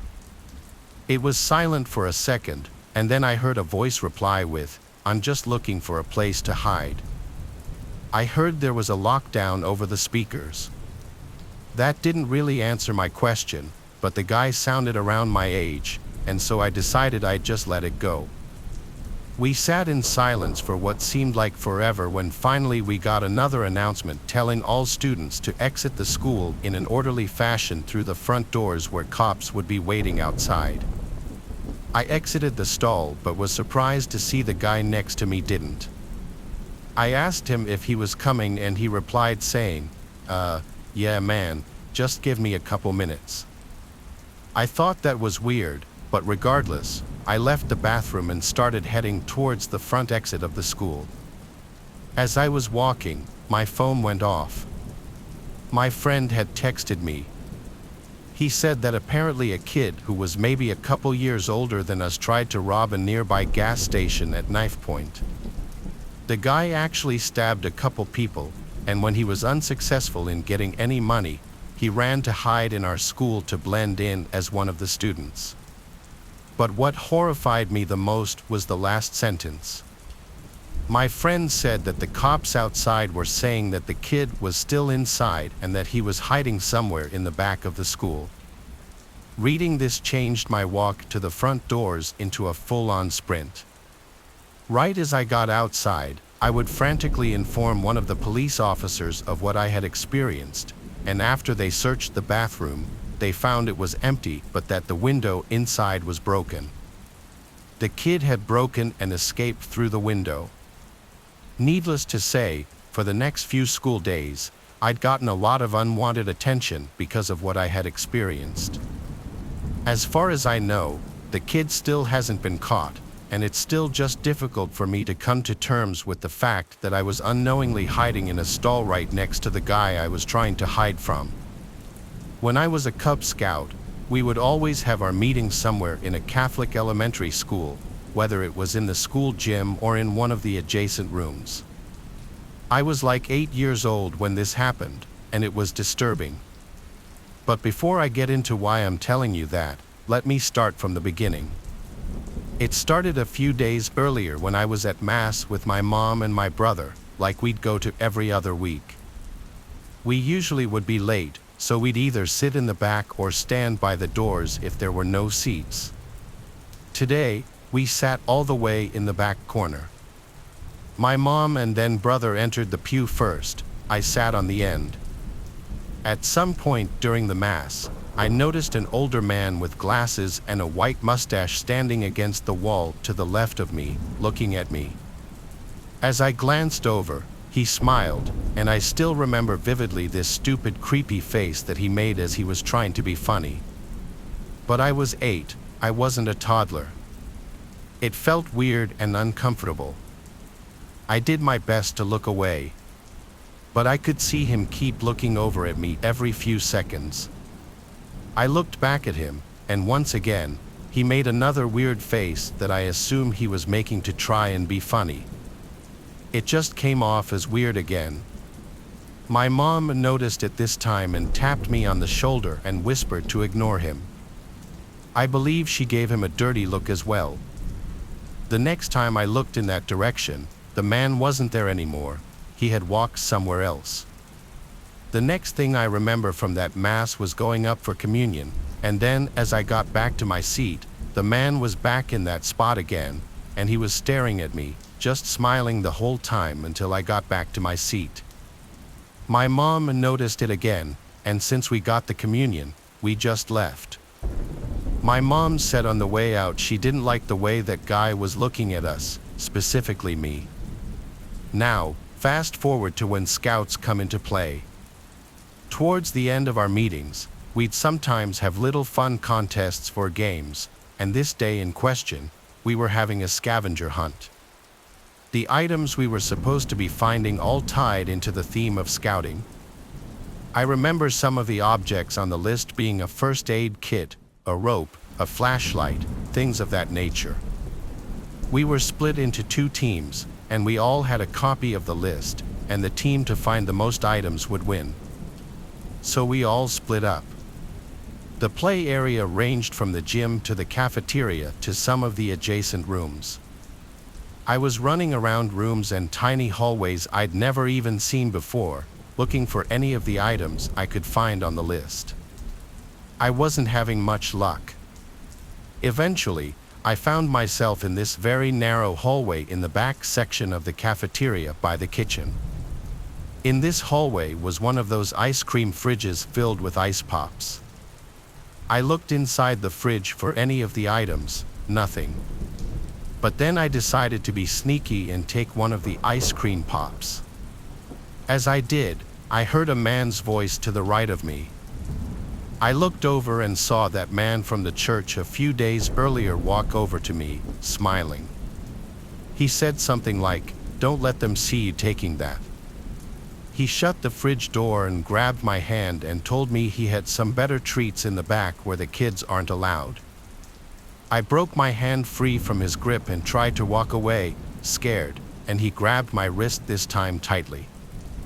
I turned to him, and he went, "Shoo, calm down." I yelled for help, and he let go of me and said, "Stop it." I ran back to the gym and told the cubmaster what happened. Thankfully, my cubmaster was an actually nice, caring man, probably because he was a father himself, and he told my mom about it. I told my mom it was that same man from the church, and my cubmaster would help my mom in reporting that man to the church. It turned out that that man worked for the church. I'm not sure what exactly he did, but he lived on the church grounds, which explained why he was there. What makes me sick, though, is that allegations came out against that man from an altar boy's parents claiming he touched him inappropriately. The disgusting thing is I can imagine what he was planning on attempting to do if I actually followed him to wherever he was trying to take me. I don't know if that man went to prison or what, but I know the church cut ties with him after this. It's all too hard to say, but I've been thinking about it non-stop for a while now, and I'm still paranoid. This happened in August of last year. I had taken a week off from work for a staycation at home. I had been living alone for the past few months after my roommate moved out, but I'd been working too much to really enjoy the space and freedom of living alone. This week was supposed to be my relaxing, me time that I never got to have. Unfortunately, it could not have been further from that. It was my second day off, and I was just chilling, watching TV, eating nice home-cooked meals, all of that kind of stuff, when I heard someone walk up to my front porch. It was midday, so I thought maybe the mailman or just some solicitor. But as I stayed sitting on the couch for a few minutes, I realized they still hadn't knocked or rang the doorbell. I never heard them walk away, so it got me curious. I got up and went over to the door to look out the peephole. Sure enough, someone was still on my porch. It was a man looking to be in his mid-30s, wearing a light sweatshirt and black jeans. He wasn't in front of the door, though. He was off to the side, looking around like he was searching for something. I thought of opening the door, but I was too nervous to confront him, so I just watched. After 40 seconds, the guy walked away quickly and got into a parked car on the road by my neighbor's house. Once I saw him drive away, I went out to investigate. Everything looked normal to me, at least everything in the area the man was looking around. I went back inside and mostly forgot about it. Within the hour, I took a nap, then made dinner a few hours later, and finally turned on a movie to finish off the night with. Sometime in the middle of it, there was a knock at the door. I paused the movie and went to see who it was. It was that man from earlier, this time standing in front of the door and seeming to be waiting for me to answer. I cracked the door open just enough to talk through. "Hey, I was hoping you'd help me out with something." I'd ask someone else, but nobody would answer, the man said right away with a big smile. "What do you need?" I asked. He went on to tell me this elaborate story about his car. Breaking down right next to my house, he pointed at it, and I immediately knew it was the same car I saw him drive away in earlier. Then he said all he needed was to use my phone to make a quick call. Knowing this was some sort of scam or something, I denied him right away and closed the door. I then looked through the peephole to make sure he left, but he didn't. His face grew excessively angry, and he banged on the door again. I yelled through the door that I'd call the cops if he didn't leave. He stood and thought for a moment, then hurried off, but not to his car. He walked around to the left side of the house. Fearing this was going to escalate, I dialed 911 and told them about the situation. Thank God I did, because not even a minute later, a sudden crash came from the dining room. I ran over to see what it was and saw that he'd smashed the window and was crawling through it. I tried to run for the garage to get in my car, but the man was quick, chasing me down half the house before grabbing me and holding me still. I fought back, kicking and punching, but he completely overpowered me.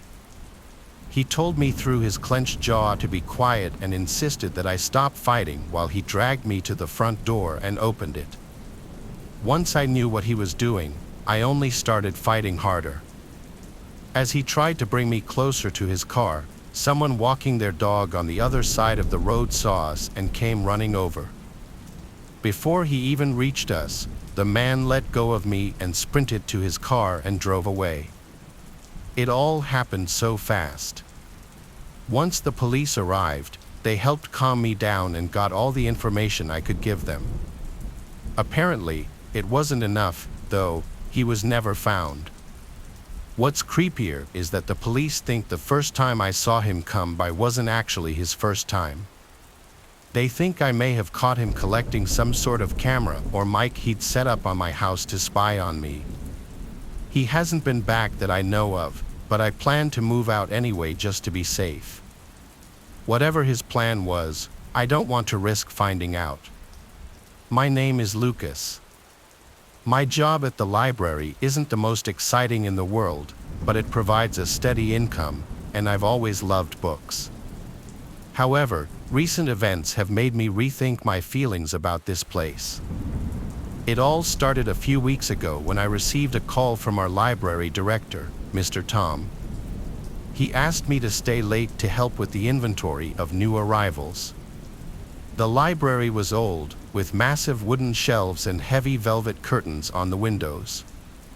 It was always a bit gloomy, even during the day. When I arrived in the evening, Mr. Tom was already there. He seemed a bit nervous, but I didn't pay much attention to it.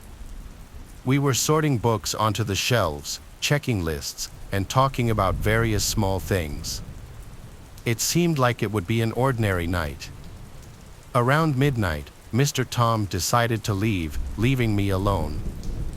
I continued working when I suddenly heard a faint rustling sound somewhere between the shelves. At first, I thought it was a mouse, but the sound repeated, becoming louder and clearer.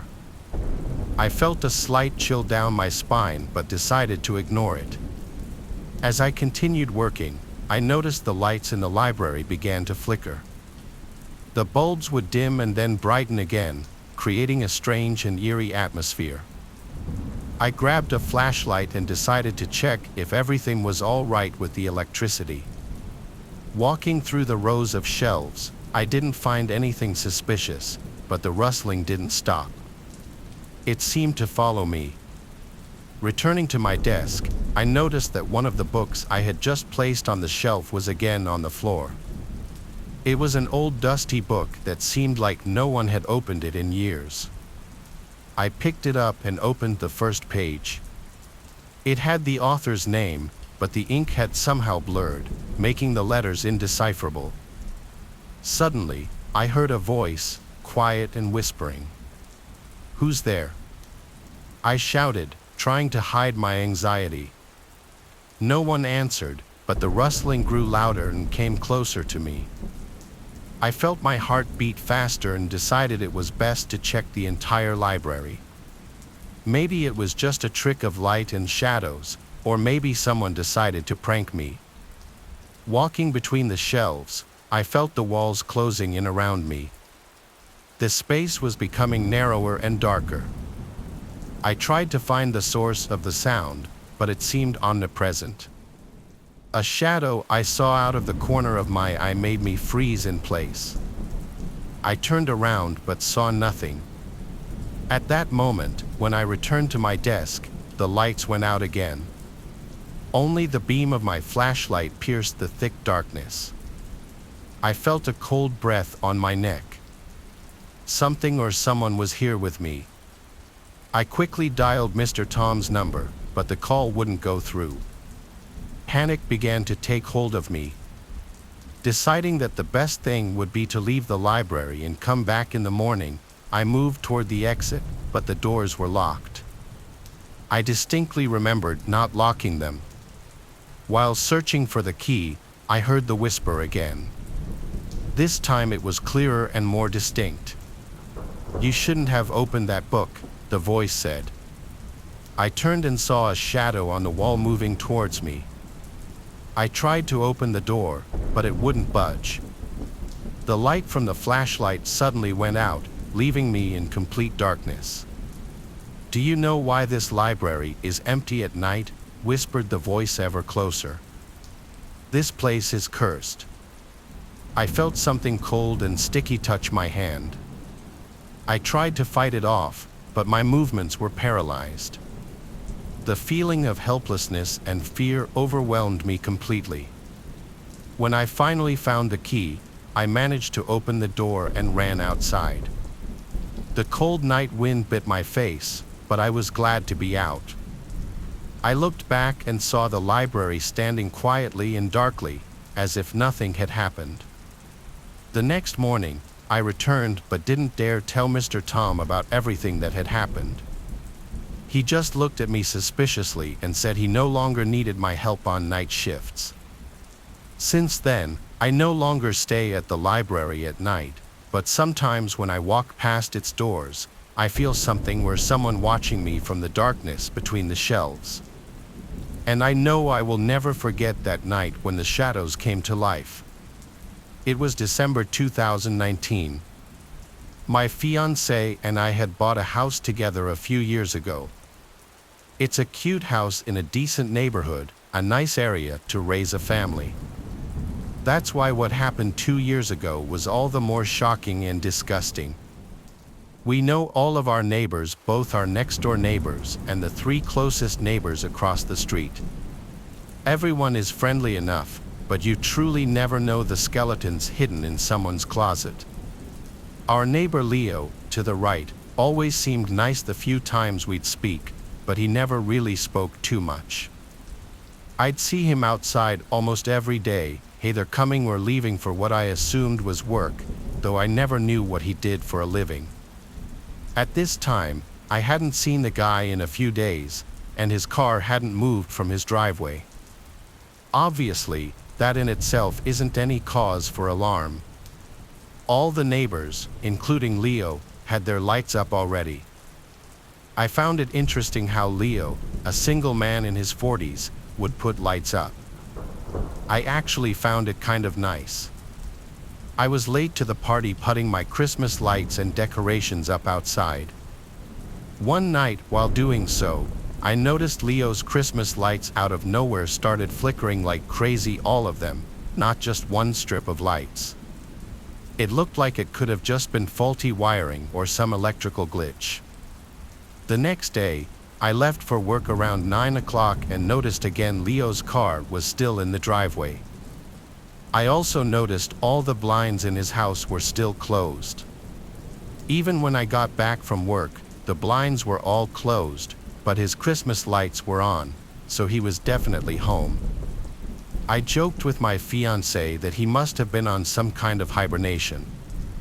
Later that night, my fiancé came inside and told me of Leo's Christmas lights acting up. I went outside, and it was the exact same thing that was happening the night before. The flickering wasn't happening in a way that would appear programmed, it was happening in a very glitchy sort of way. So, I figured I'd be nice and go let him know and also see if he's okay since I hadn't seen him. I knocked on the door, and when there was no answer, I rang the bell. All the blinds were closed, and I couldn't tell if the lights were on or not. When there was no answer, I rang one more time. Finally, the door opened, and Leo greeted me. I let him know about his flickering lights, which I just noticed weren't flickering anymore. I promised him I wasn't making it up. He said he wasn't aware of that and thanked me. I asked if he was all right, as I hadn't seen him in a while. He said he was just feeling under the weather. He was acting a bit off. Then I heard something from inside the house. At first, I thought I was imagining it, but it sounded like a child screaming for help. Leo didn't have any kids. I was about to ask him, "Did you hear that?" but on the spot, I decided not to. I said goodbye and walked back to my house. Then I told my fiancé to call the police right now. I think Leo has a child in his house. His reaction was literally, "What did you say?" I said, "I think Leo kidnapped a child." So I called the police and said, "I think I heard a child screaming inside my neighbor's house, my neighbor who doesn't have kids and hasn't been leaving his house the past week or two." I asked to keep who made the call anonymous, though I knew Leo wouldn't be so stupid as to not know it was me who made the call. Sure enough, the police arrived and entered his house on an emergency. When I heard what they found, I was appalled. There was a young boy locked in the basement. He had been locked down there for 4 days. The boy had been kidnapped from a completely different town. As for the flickering lights, the boy was a genius and somehow found a way from the basement to flicker the Christmas lights as an attempt to call for help and get someone's attention outside, probably whenever he saw someone through one of the blocked-off basement windows. I reckon he saw his chance to call for help when someone was at the front door. Clearly a very smart kid with great survival instincts. I'm glad he was reunited with his family. I don't want to know what was done to him, but I hope he lives a normal life and has put this behind him. Knowing how serious a crime child kidnapping is, Leo won't be getting out of prison anytime soon. My dad has been an MTA transit subway station manager for 35 years. With this job, there has to be a manager on duty at all times, so he's practically done every single possible shift throughout his career. That means he's done his fair share of night shifts. Most trains were completely empty throughout the night. He said it was the only nice part about doing the night shift. He has a series of funny and weird night shift stories to tell, but there's one downright horrifying one. My dad had just boarded the train to move to his office at another station. He was alone when he got on, which was at about 2 o'clock in the morning. At the next station, someone boarded. My dad describes him as a white, tall, and skinny man wearing a heavy jacket and beanie. He shot my dad a quick glance before sitting in the farthest corner away from him. My dad said that he felt uncomfortable as the guy kept looking up at him every so often. When my dad's stop came, he got off, as well as the other man. He walked to his office door, unlocked it, and looked behind him. The man in the jacket was pacing around only about 50 feet away. My dad stepped into his office, shut the door, locked it, and sat at his desk. 5 minutes later, someone started to try and turn the doorknob. After the person on the other side of the door realized it was locked, they started to knock softly. My dad called out, "Who is it?" and they responded, "I want to talk." He told whoever it was to go away. He says he knew trouble when he saw it. He had a good feeling it was the guy from the train, as this station at a time like this was apparently always completely empty. My dad told the guy to go away. He continued to knock for a good 5 minutes. My dad finally pulled up the security camera screens and brought up the camera pointed at his office door. Sure enough, it was the guy from the train, wearing the jacket and beanie. Coincidentally, as soon as my dad brought up the camera, the man walked away. So, my dad did whatever his work consisted of for about half an hour in that office before leaving to catch the next train.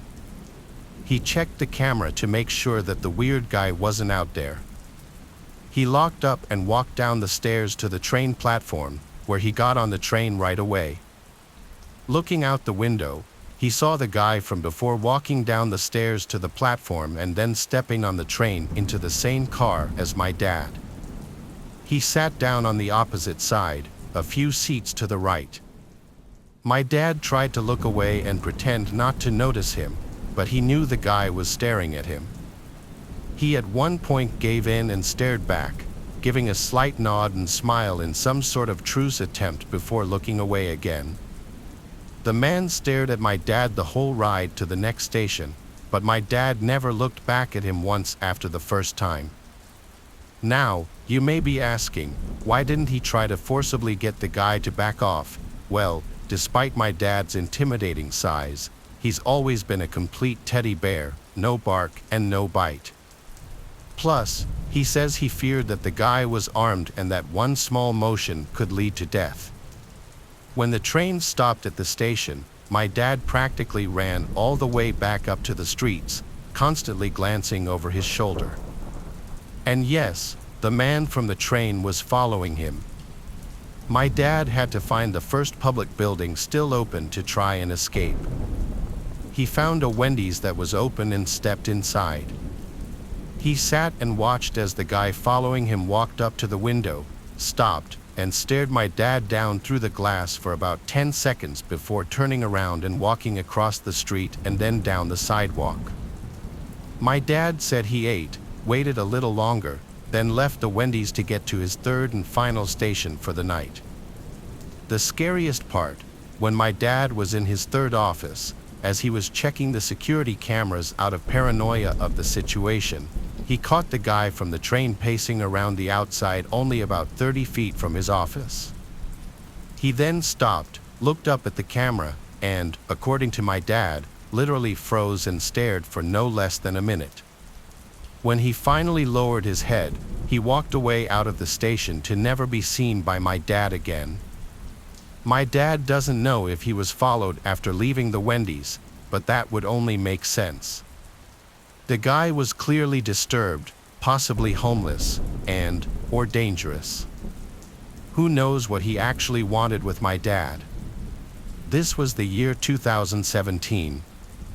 When I was rushing a frat in college, towards the end of our pledge process, our entire pledge class took a trip to an abandoned hospital a few towns over. It was a sort of tradition that each pledge class would do. I carpooled with a few of my pledge brothers. There are honestly just too many names to list, so I'll just name my pledge brother that I spent most of the night with, Silas. Silas and I and a couple others carpooled to the hospital, which sat next to a big park, so all of us parked in one of the parking lots in the park. We waited till everyone was there, then started walking down a pathway in the direction of the hospital. Until the pathway cut right, and at this point, we had to walk through the small patch of wood separating the park from the hospital. I honestly wore the wrong shoes for this. I was complaining about wearing my white Air Force Ones. After making our way through the woods, we got to the property of the hospital, surrounded by trees and a parking lot on all sides.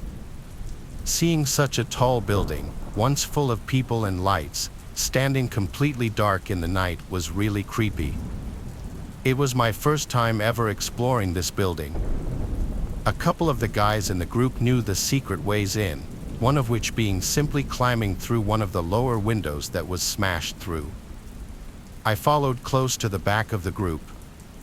One by one, we stepped down through this window, leading to a level beneath the ground. The floor on this level was wet, making me really regret my shoe choice now. Silas and I stayed in the back, following behind the rest. There were like 10 of us, so being in such a large group took away most of the scariness of being in a place like this. We went up the stairs, everyone's steps echoed through the building. We traversed the creepy hallways that had been abandoned for decades, the walls surprisingly not littered with graffiti. James, one of the guys who was very experienced with this place, said not a lot of people break in because no one thinks to cut through the park to avoid the security in front of the parking lot. Eventually, the group started to split up a little bit. A small group of guys went this way, a small group of guys went that way. We were on, I think, the second floor when Silas and I decided to go down a separate hallway/corridor. Some of the rooms in this place seemed like they hadn't even been gone through since the place closed down. Others looked like they had been rummaged through and had small amounts of graffiti in them.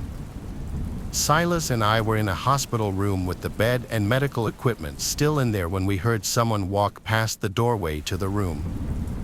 We both turned and caught just a glimpse of a black shadow walking past the door, out of view. We both looked at each other, then said, "Yo, who is that?" I walked into the hall, and at the end of it, I saw someone standing there. I couldn't tell if they were facing me or facing the wall. All I saw was their body. I said, "Who is that?" Then, whoever it was walked into the room next to them. Silas came into the corridor now and was confused at what I saw. I told him someone was here, we should just go back to the group. We left down the opposite direction, back towards our group. We eventually started to hear the echoing voices of our pledge brothers as we were getting closer. All of a sudden, there was an almost deafening, loud, blood-curdling scream of a woman coming from the direction we just came from.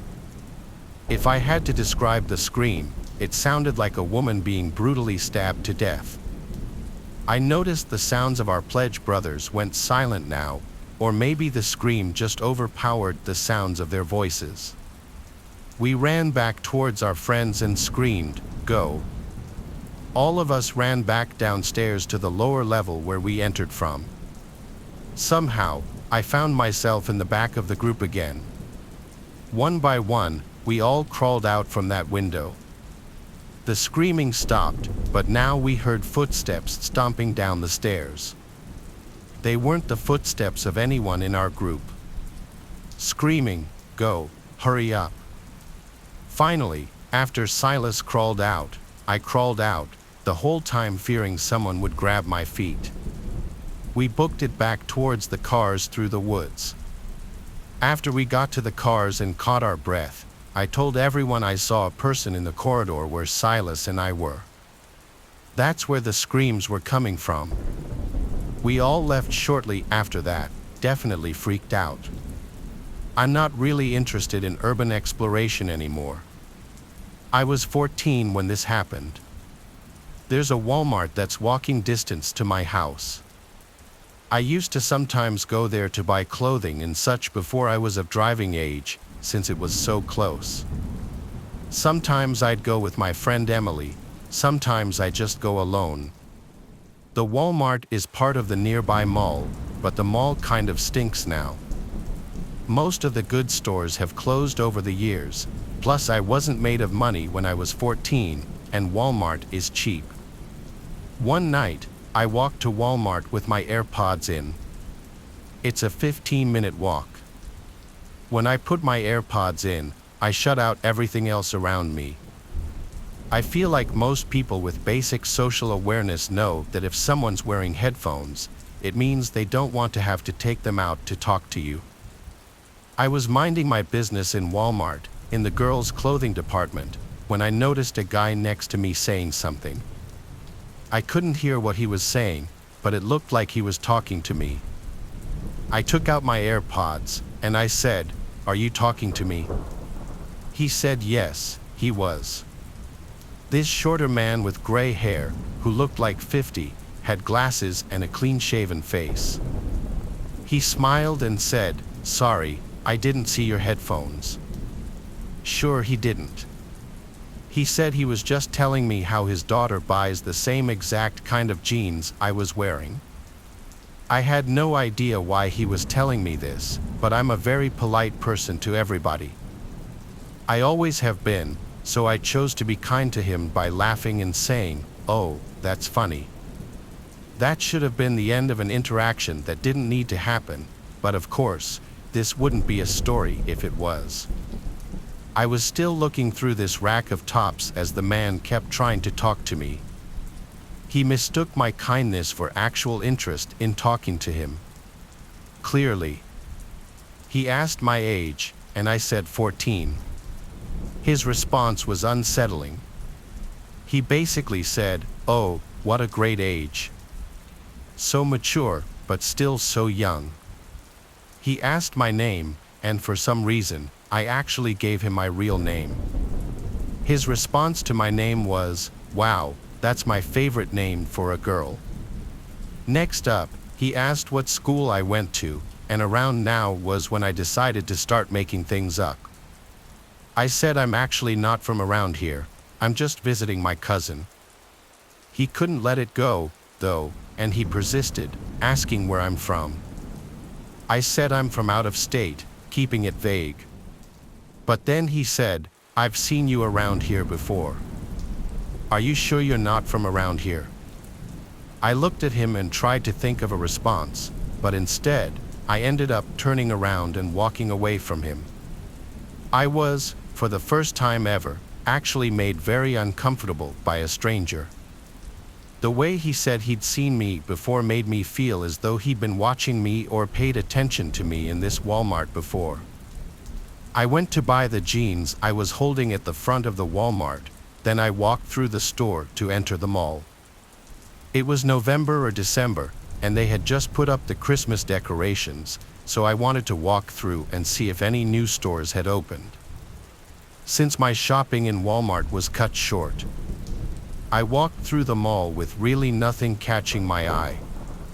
I went into a Victoria's Secret, and while inside, I saw through the glass that guy from Walmart sitting on a bench in the mall outside of the Victoria's Secret. I left the store and started walking very quickly through the mall. When I turned around, I saw he was now walking behind me. I started to panic and called my mom, asking her for a ride because I was being followed by a man. I took her advice and waited in a store with multiple people inside. He came to the entrance of the store and creepily said my name in this way that he clearly didn't want a lot of people to hear him. I started to feel sick. I went to the cashier and said, "This man is following me. I don't know him." Some customers overheard and looked over, and the man clearly noticed and started walking away into the mall. The cashier, who was probably only 20 years old herself, sympathized with me. A couple even came over and said they'd wait with me until my mom got here. My mom came into the mall eventually, and I left with her, thanking the couple who waited with me.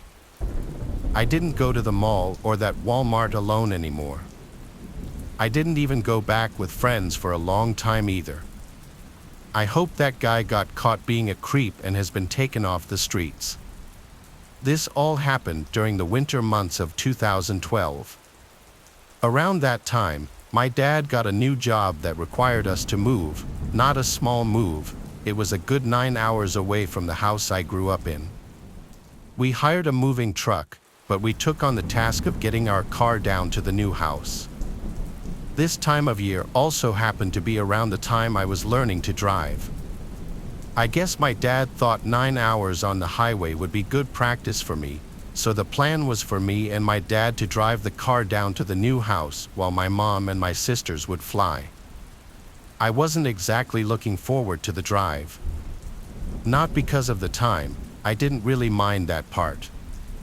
I was more so worried about the blizzard my phone was showing we would hit halfway into our trip.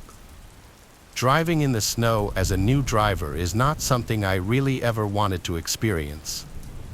My dad dismissed this, though, telling me it wasn't that bad and that, for the most part, it would just feel the same as normal driving anyway. We left around 3 p.m., so we were set to get to the new house at around midnight. Come around 8 p.m., we got hit by the blizzard. It was a lot more extreme than I'd imagined it would be. Although my dad must have trusted my inexperienced driving for whatever reason, as he never once said anything about him wanting to take over the wheel, so I kept going. Eventually, my nightmare would come true. I lost control of the car, and we were sent sliding off the road towards a line of trees. In the moment, I tried my best to avoid them, but the car slightly grazed one of them. Luckily, I don't think my dad was that mad. It's not like we hit a tree head-on at full speed. We got out to assess the damage, and by some miracle, there was nothing but a slight scratch on the back passenger side door. I held back a laugh of genuine relief. Just then, I noticed a vehicle coming up the road with some extremely bright high beams on. As it got closer, it started honking and continued doing so until it pulled up right next to us. The guy rolled down his window. I figured he was going to ask us if we needed help, but no. He looked at us and began some awkward small talk, completely ignoring the situation we were currently in. My dad just kind of looked at the dude and told him we didn't have time to talk and asked what he needed. The guy responded with something like, I just noticed you dropped something about a mile back.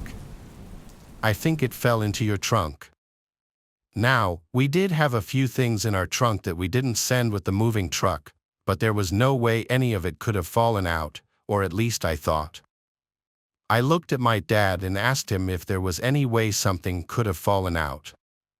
My dad started his response but was interrupted by the man saying, "Well, you must have because I was right behind you.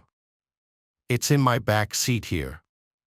Why don't you go ahead and get it so I can get out of here?"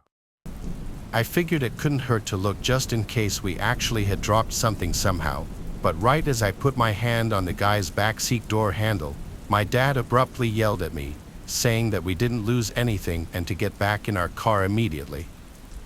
A few seconds of silence with my hands still on the door handle went by. Yelling was completely out of character for my dad, though I eventually listened to him and got back in our car. We drove off with not another word being said by either us or the guy. I couldn't help but notice the extremely disturbing and almost angry face of the driver as we drove past him.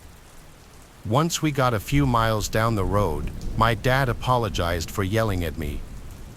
I, of course, told him it was fine, just that I wasn't really expecting it. I will never forget what he said next. He said he felt like he had to because, while I was heading towards the guy's back door through the window, he could just barely make out the silhouettes of two men waiting on the other side.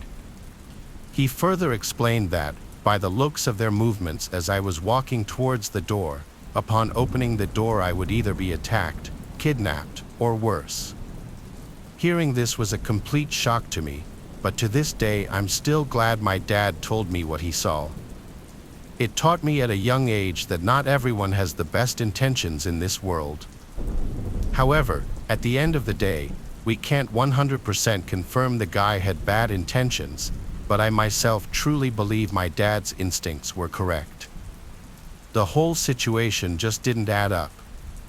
Why would there have been two men waiting right at the door for me to open it? And on top of that, when we got to our new house, we were able to verify that nothing was missing from our trunk. I'm 18 years old and going to be a freshman in college this September. This past July, my friend Zelda held a pool party in her backyard as a sort of graduation party, minus any of her family being around because her parents were away. She often has the house to herself, so her parents' house is the go-to spot for a lot of hangouts. She invited like 100 people from our grade. There had to be upwards of 150 people there at the night's peak. I was one of the first to show up with my friend Jonah because we're close with Zelda, so we wanted to help out a little bit. By the time people started showing up, everyone congregated slowly from the kitchen and living room to outside in the backyard by the pool. Some people brought their bathing suits and jumped into the pool, others just jumped in their underwear, and then, of course, most others just stood around the pool. She has a huge backyard. At a certain point, so many people were at the party that it was clear as day people were bringing friends from other schools because we didn't know everyone there. Zelda was getting mad because she made it clear she didn't want randoms. In fact, unfamiliar people seemed to be just barging through the gate, not even accompanied by people from our school or grade. There wasn't much we could do, though. The party was already too crazy to easily control. Zelda did throw in our class group chat not to bring any more randoms or they'd be asked to leave. The problems seemed to slow down after that. At around 1 a.m., the police came to the house and had to shut down the party due to multiple complaints from neighbors, so the music was turned off, and 99% of the guests were asked to leave. Mostly everyone cleared out except a few close friends, including some of Zelda's girlfriends, Letitia and I, and a few other guy friends. We helped do some cleaning, like picking up all the empty cans and bottles. Eventually, it was just 4 of us left there. I'm talking at like 3 a.m., if not later. Since it was hot outside, we migrated to the inside of the house in the air conditioning, where we were just chilling in the living room, continuing to drink. Then we all heard a distinct crack from upstairs, and we went silent. Zelda was the first to ask what was that as we all looked at each other with these wide-eyed, half-laughing, half-freaked-out faces. Letitia and I left, teasing Zelda that someone was upstairs in her room, and she begged us to stop and check it out, so we did. We went upstairs to Zelda's room. It was clear. We then went to the guest room that used to be her older brother's room, and we found one of our friends, Eudora, passed out in the bed. We went downstairs to tell her that Eudora was upstairs and knocked out. I guess that gave her a sigh of relief. Looking back, that didn't much explain a sound coming from upstairs if he was knocked out in bed, though, but we weren't exactly the most coherent at that moment.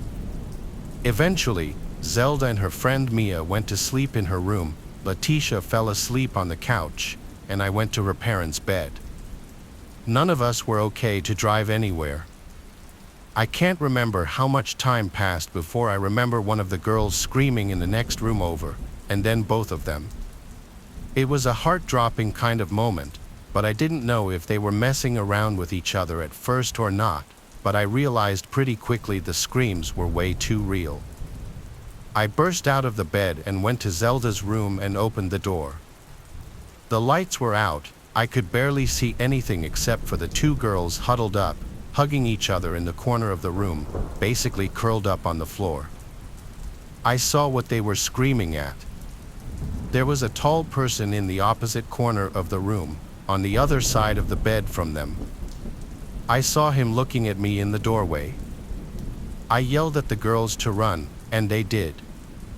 There was so much yelling that even Eudora woke up and came out as the girls ran downstairs, screaming that the man was touching their feet. We followed, but looking back with 3 guys there, we regrettably didn't try to overpower that one man. We all left the house, and one of us called the police, waiting by the neighbor's house with the neighbors, possibly the same ones who called the cops on the party. We didn't see the man leave the front door ever, and after police searched the house and couldn't find him, that meant he left through the back door. None of us recognized who that man was. It was probably an older man who knew Zelda somehow that snuck into the house during the commotion of the party and thought Zelda would be alone after the party. It's some sick, scary stuff. Whether we could have overpowered him or not, we'll never know because we don't know if he was armed. My name is John. I don't have much time left, but I want to get this story out there so anyone can read it online. Just don't ignore the rotting smell. I'm not sure how many of them are out there. It was only yesterday that I was preparing for prom, my date soon to be by my side. I drove along the empty road, excitement filling my veins until I pulled up in front of Laura's house. She was the girl I had been crushing on since freshman year, and I was eager to take her to the prom. Laura, you look amazing. Thanks, John. We hugged and chatted as we drove off towards the prom venue, but there was something that I couldn't shake, a foul odor lingering in the air. What's that strange smell? I don't know. Let's just roll the windows down. And so, as we arrived at the prom, I led her to the dance floor where we proceeded to enjoy our night. Everything seemed perfect until the lights suddenly went out. Laura, where are you? I couldn't seem to find her anywhere. I was reaching out in front of myself, groping along the floor till I felt someone lying there. Hey, who's there? Are you okay? And with a click, the lights came back on. I recoiled, my face wrinkled in disgust and horror. 2 dead bodies were lying on the floor in front of me, and chaos broke out. Kids were screaming and yelling, but my mind instantly went to Laura. Where was she? I had to find her, so I ran out the doors and toward the forest behind the prom venue. As I ran, I heard a faint voice calling out my name. John, come help me. It was Laura, so I ran faster. When I reached her, I saw that she was standing in the middle of a large circle of candles. Laura, what are you doing here? What are these candles for? We have to get back. There are dead bodies. Stephen, come closer. Closer. What do you mean? We need to get out of here. As I stepped forward, however, she grabbed her face and pulled. It was then I saw the disgusting sight underneath, rotting in death. The skin which had covered her rotting flesh easily slid off. And I was faced with her rotting and mangled corpse. The worst part, however, was she was still moving. What the heck? What are you? I'm dead. I'm dead, John. I died, and now I need a sacrifice to come back to life, but I only have until the moon rises. I'm sorry, John. I wanted it to be someone else. She then lunged toward me, trying to take my life as her own. I tried to run away, but the candles seemed to have formed some type of barrier, keeping me from exiting the circle. Turning back toward her, I barely had time to react before she was at my throat. She leapt across the circle at superhuman speeds and grabbed my throat with both hands, throwing me to the ground. Laura, don't do this. I'm sorry, John. I can't die. You understand, don't you? She began to chant, her voice echoing through the clearing. As she finished, however, she looked confused. What? What? Why isn't it working? Why isn't it working? Just then, the moon rose above the horizon. As its light shone down on us, Laura's body seemed to collapse and fall apart. I walked away from that dark place, my mind in a fog. I got into my car and drove home. I didn't even bother to head back to the school, back to where I could see the police lights shining. As I drove, however, I could smell something, a strange rotting smell that seemed to grow stronger as I got closer and closer to my parents' house. I pulled into the driveway and stumbled out of the car, heading towards the bathroom. What I saw in the mirror, however, scared me. My body was rotting away, my skin turning a sickly gray, and my veins growing dark.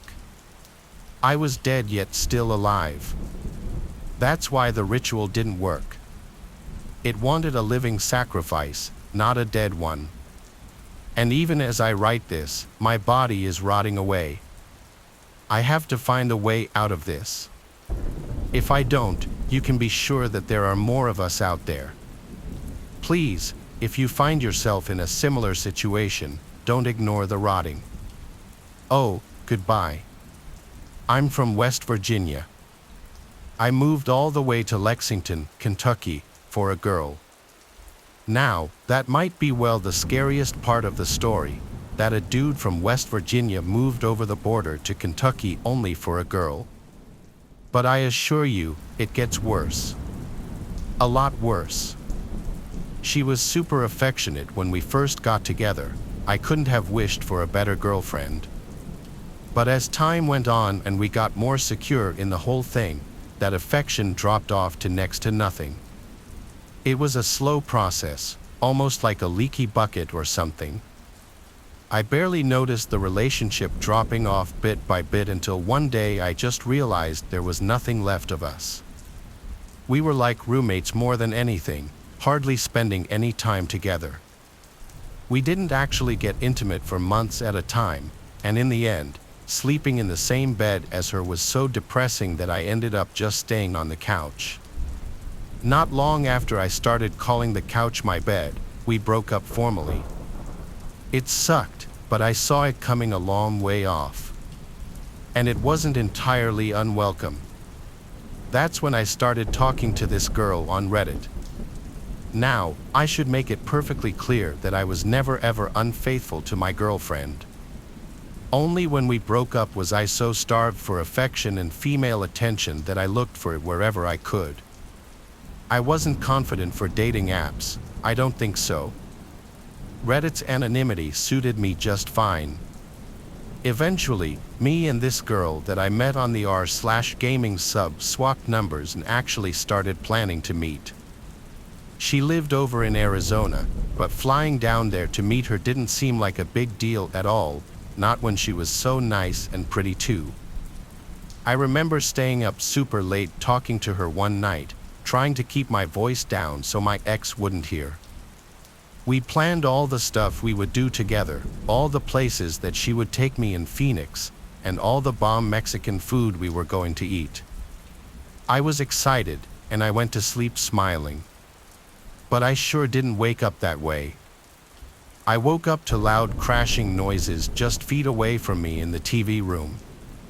At first, I thought it was a home invasion or something, but when I looked around, it was her, my ex, and she was smashing my Xbox with a baseball bat over and over again. I screamed at her, asking her what she thought she was doing, then went to grab my phone so I could call the cops. Only it wasn't on the coffee table where I usually put it on charge every night. It was nowhere to be seen. That's when my ex started ranting about how I'd been cheating, how she knew everything, then mentioned the Reddit girl by name before she swung at me with the baseball bat. I fell backward over the couch, trying to avoid the strike, and I did, but Jesus Christ, the whole rush of air that went past my face just about put the fear of God into me. She chased me around the apartment, swinging that bat as hard as she could until I locked myself in our bathroom. I thought I might be able to reason with her from the other side of the door, to be able to actually explain that the Reddit girl was someone I started talking to after we broke up. But she actually tried to bash the door down. I'm still amazed that she didn't manage it. It was legit like that scene from The Shining. She bashed a hole in one of the wood panels and proceeded to scream through that. Thank God it wasn't big enough for her to reach through and unlock the door, otherwise, I'd have been in some serious trouble. Eventually, she calmed down enough to stop trying to kill me, but she wanted me out of the apartment like that night. I didn't even gather everything up, I just threw some essentials into a bag and got out of there. I kept imagining her sneaking up with a kitchen knife or something, catching me off guard and then just stabbing me to death. I've had friends ask me why I didn't just restrain her, why I was so scared of a girl, but that's about the dumbest response I've ever had to this whole story. A swing from that bat or a stab wound in the right place, it wouldn't have mattered what was or wasn't dangling between a person's legs, I'd have been dead as a doornail. I got out of there pretty fast, drove to a motel, then tried and failed to sleep through the rest of the night. The next morning, I called my mom in West Virginia, told her everything, and arranged to stay with her for a little while until I could get back on my feet. I'd have gone back to the apartment to get the rest of my things if I didn't think that she'd either smash or burn everything I owned. Besides, I was just happier to be out of there by that point. And I'll tell you another thing, I have never, ever been back to Kentucky since then. I'll wait until Tyler Childers comes back around to Vergie rather than bring up all those bad memories. This happened last year on the 4th of July. My wife's birthday was only a few days apart from America's, so she had all the more reason to celebrate. As for myself, my favorite part is that it's one of the handful of days out of the year where it's acceptable to drink beer in a public park. All the neighborhood dads did it, and their respective families would gather around to watch the fireworks display. Luckily, my family lives within walking distance of the park. If we wanted to, we could get a decent view from our front yard, but we preferred to walk the couple of blocks it takes to get the best view possible. Last year was no exception, but we happened to be running late. It was already starting to get dark, but none of the snacks were packed, and there was no beer or ice in the cooler yet. I told my wife and son to go ahead of me in the hopes of getting a good spot last minute. I stayed behind to pack the cooler, make a couple of quick sandwiches, and get the lawn chairs out of the garage and ready to go. By the time I was finally on my way to the park, the last of the daylight was gone. I tried to hurry, but I was weighed down by all the stuff I was carrying. Unfortunately, I wasn't quite able to make it in time. About halfway there, the first fireworks went off. They lit up the sky and sent shock waves through my chest. I knew I was missing out on some fun, but at least my son was there in time for the full experience. When I looked back to the horizon to see where I was going, something or rather someone had appeared from the trees. A man dressed as Uncle Tommy was pointing at me with one hand and sparklers burning in his other hand. He then picked up a sack full of fireworks over his shoulder, and before I knew it, the man was running straight for me. "What are you doing all the way out here? You're missing the fireworks." "I'm on my way now. I'm just a few minutes late." "You better give me a damn good reason why you're late to celebrating independence with your countrymen, or I'll give you a sparkling lobotomy." "Relax, I was just getting some sandwiches and a couple of beers. I used American cheese, I swear no Swiss. Treason sandwiches. That's the reason you're missing my once-in-a-lifetime show for sandwiches." "Hey, they were for my family, you deadbeat." Do you know how much time and effort I put into the show to make it special just for you to abandon your family and your country for a couple of crummy sandwiches and imported beer? Stay back, don't come near me. I want you dead. Somebody get this psycho off of me. I just want to watch the fireworks with my family, not get poked by an old guy on top of me. Help. I was finally able to get away from that psycho and make it through to the clearing at the park where I saw the crowd of people enjoying the fireworks. But then out of nowhere, all the fireworks stationed in the park started going off randomly in all directions. That day was the worst disaster in the history of my town, and it ruined the 4th of July for everyone who went through it. The psycho pretending to be Uncle Tommy didn't just attack me, he was also the perpetrator of the events in the park. He sabotaged the fireworks to go off in a dangerous and unpredictable way, and worse, he rigged some homemade explosives to detonate in the chaos. Sadly, my wife was hit with a piece of shrapnel and didn't survive, along with a few others. Fortunately, my son survived with minor injuries. The man responsible was later arrested and charged accordingly. As the 4th of July approaches, I know that my son and I will not be participating this year and maybe never. This story was inspired by a horrific incident regarding a 37-year-old man named Anthony John Mayer, who was charged over a Michigan 4th of July fireworks disaster that left 1 dead and 9 injured. Authorities said Meyer brought and lit a salute cannon that sent shrapnel into a crowd gathered to view a public fireworks display. Following the incident, an investigation involving detectives, the Michigan State Police Bomb Squad, and the Bureau of Alcohol, Tobacco, Firearms, and Explosives revealed that a homemade salute cannon carrying gunpowder caused the explosion. Police say the device was intended to create a loud salute or boom when ignited. However, the device exploded, and metal pieces of the cannon were dispersed into the crowd. One of the victims of the explosion was a 41-year-old mother named Emily Miller, whose 42nd birthday was 17 days later. 9 other people suffered injuries varying from minor to critical, said authorities. The explosion also damaged several vehicles and homes. We moved to a new town when I was 6. Any memories before that move I consider to be very early childhood, and a lot of those memories are blurry at this point. This is one of those memories. This happened at some age before 6. If I had to guess, I was 5. There was the local town library that our mom would always take my brothers and me to. It was a few blocks away. Actually, I remember this one day. It was my mom and my little brother, who was a toddler at this point. We started the day at the mall, probably spent hours there tagging along with our mom shopping. Whenever we'd go to this mall, she'd always bring us to the inside the mall to get us ice cream cones. I remember we got ice cream on this particular day because on the way to the library after leaving the mall, I still had some of the cone left in my hand. We arrived at the library, and there was this kids' computer section that my mom would let me stay at and play computer games while she went and did whatever she'd do. When I got bored of playing whatever old online computer games there were at the time, I got up and started walking through the aisles of books in the kids' section of the library, looking for the books.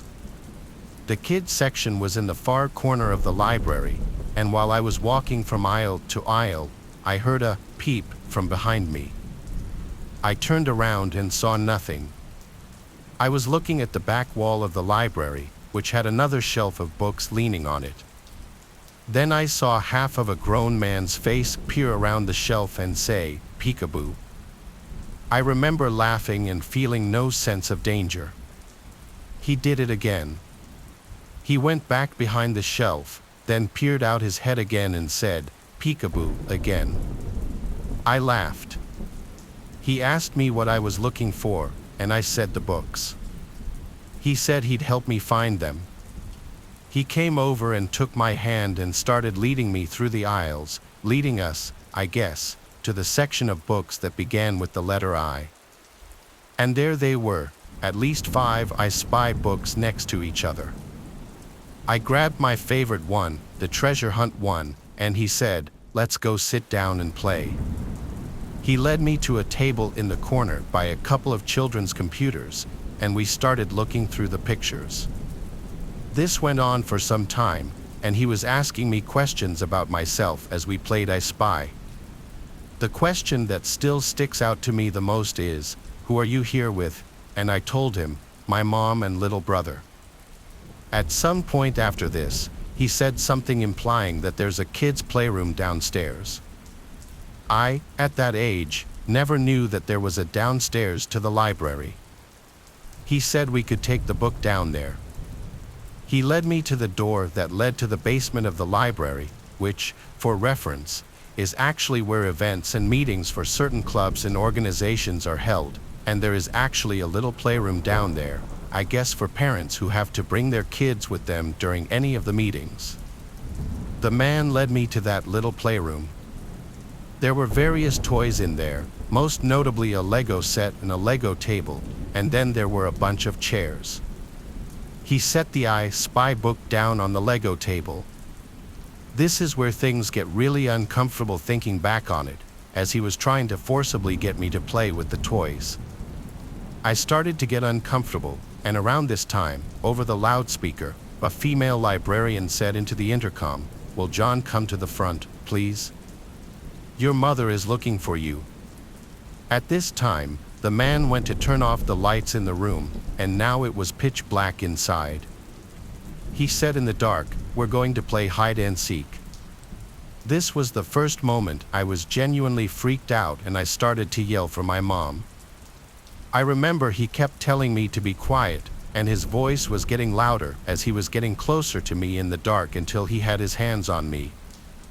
I thankfully managed to run past him and out the door of that room. I ran down the dark hallway back to the stairs. As I was running up the stairs, I had that same childhood feeling of running up the basement stairs after turning off the lights, only 100 times worse because I genuinely was scared I was going to be grabbed.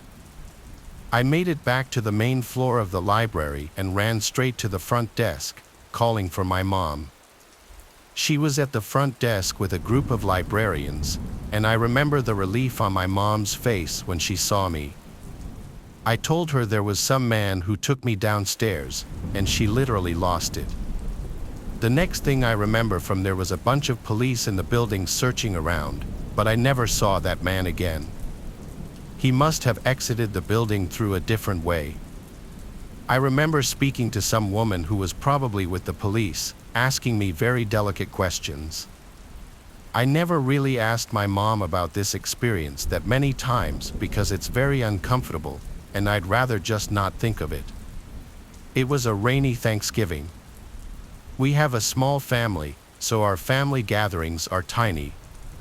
It was my mom, my 2 sisters, our grandparents, and I for dinner at my mom's house. My older sister Nancy has been moved out for years. My younger sister Jamie and I still live at home with our mom.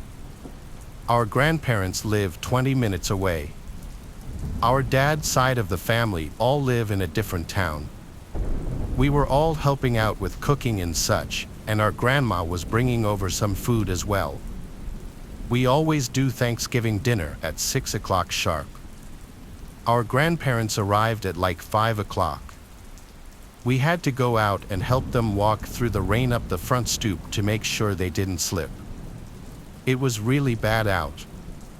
Once they were here, we put the football game on in the living room, and I sat with my grandparents and watched football with my grandpa, who was a big Cowboys fan. My sisters were in the kitchen helping my mom with the food. The rainstorm created for a more comfortable and relaxing Thanksgiving evening. That is, at first. When it was time to set the table, I went to help. We were all at the table by 6 o'clock as per the usual. We had a giant selection of food for the small amount of people we were: turkey, leg of lamb, potatoes, stuffing, corn, cranberry sauce, cornbread, and more food I'm probably forgetting. We were all at the table eating, drinking wine, and talking before we migrated to the living room where we all watched the football game. Then, sometime before the game ended, the doorbell rang. It was still pouring outside, and we weren't expecting anyone else. Our mom said, "Oh no, what if that's your father?" Long story short, our parents don't speak, but the idea of our father coming to surprise us wasn't impossible. My mom told me to go check who it was, so I went to the door and yelled through it, "Who is it?" But the sound of the pouring rain on the front awning drowned out the sound of a male's voice on the other side. So I opened the door with the storm door still closed and locked. There was a black man on the other side of the door. He was in some really big rain jacket with the hood up. When I opened the door, he walked closer and yelled something through the door. I had to ask him to repeat it twice before I understood him to be asking for food, saying he's hungry. Then he said something along the lines of "The Lord will give you good karma if you spare some food." I said, "1 second."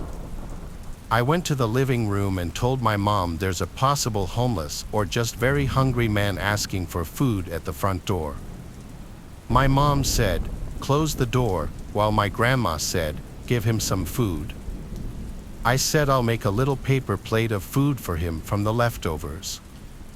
I went to the kitchen, grabbed a bunch of paper plates to account for the rain outside ruining them, and then sandwiched some of the leftovers together with them. Then I went to the front door where the guy was still standing.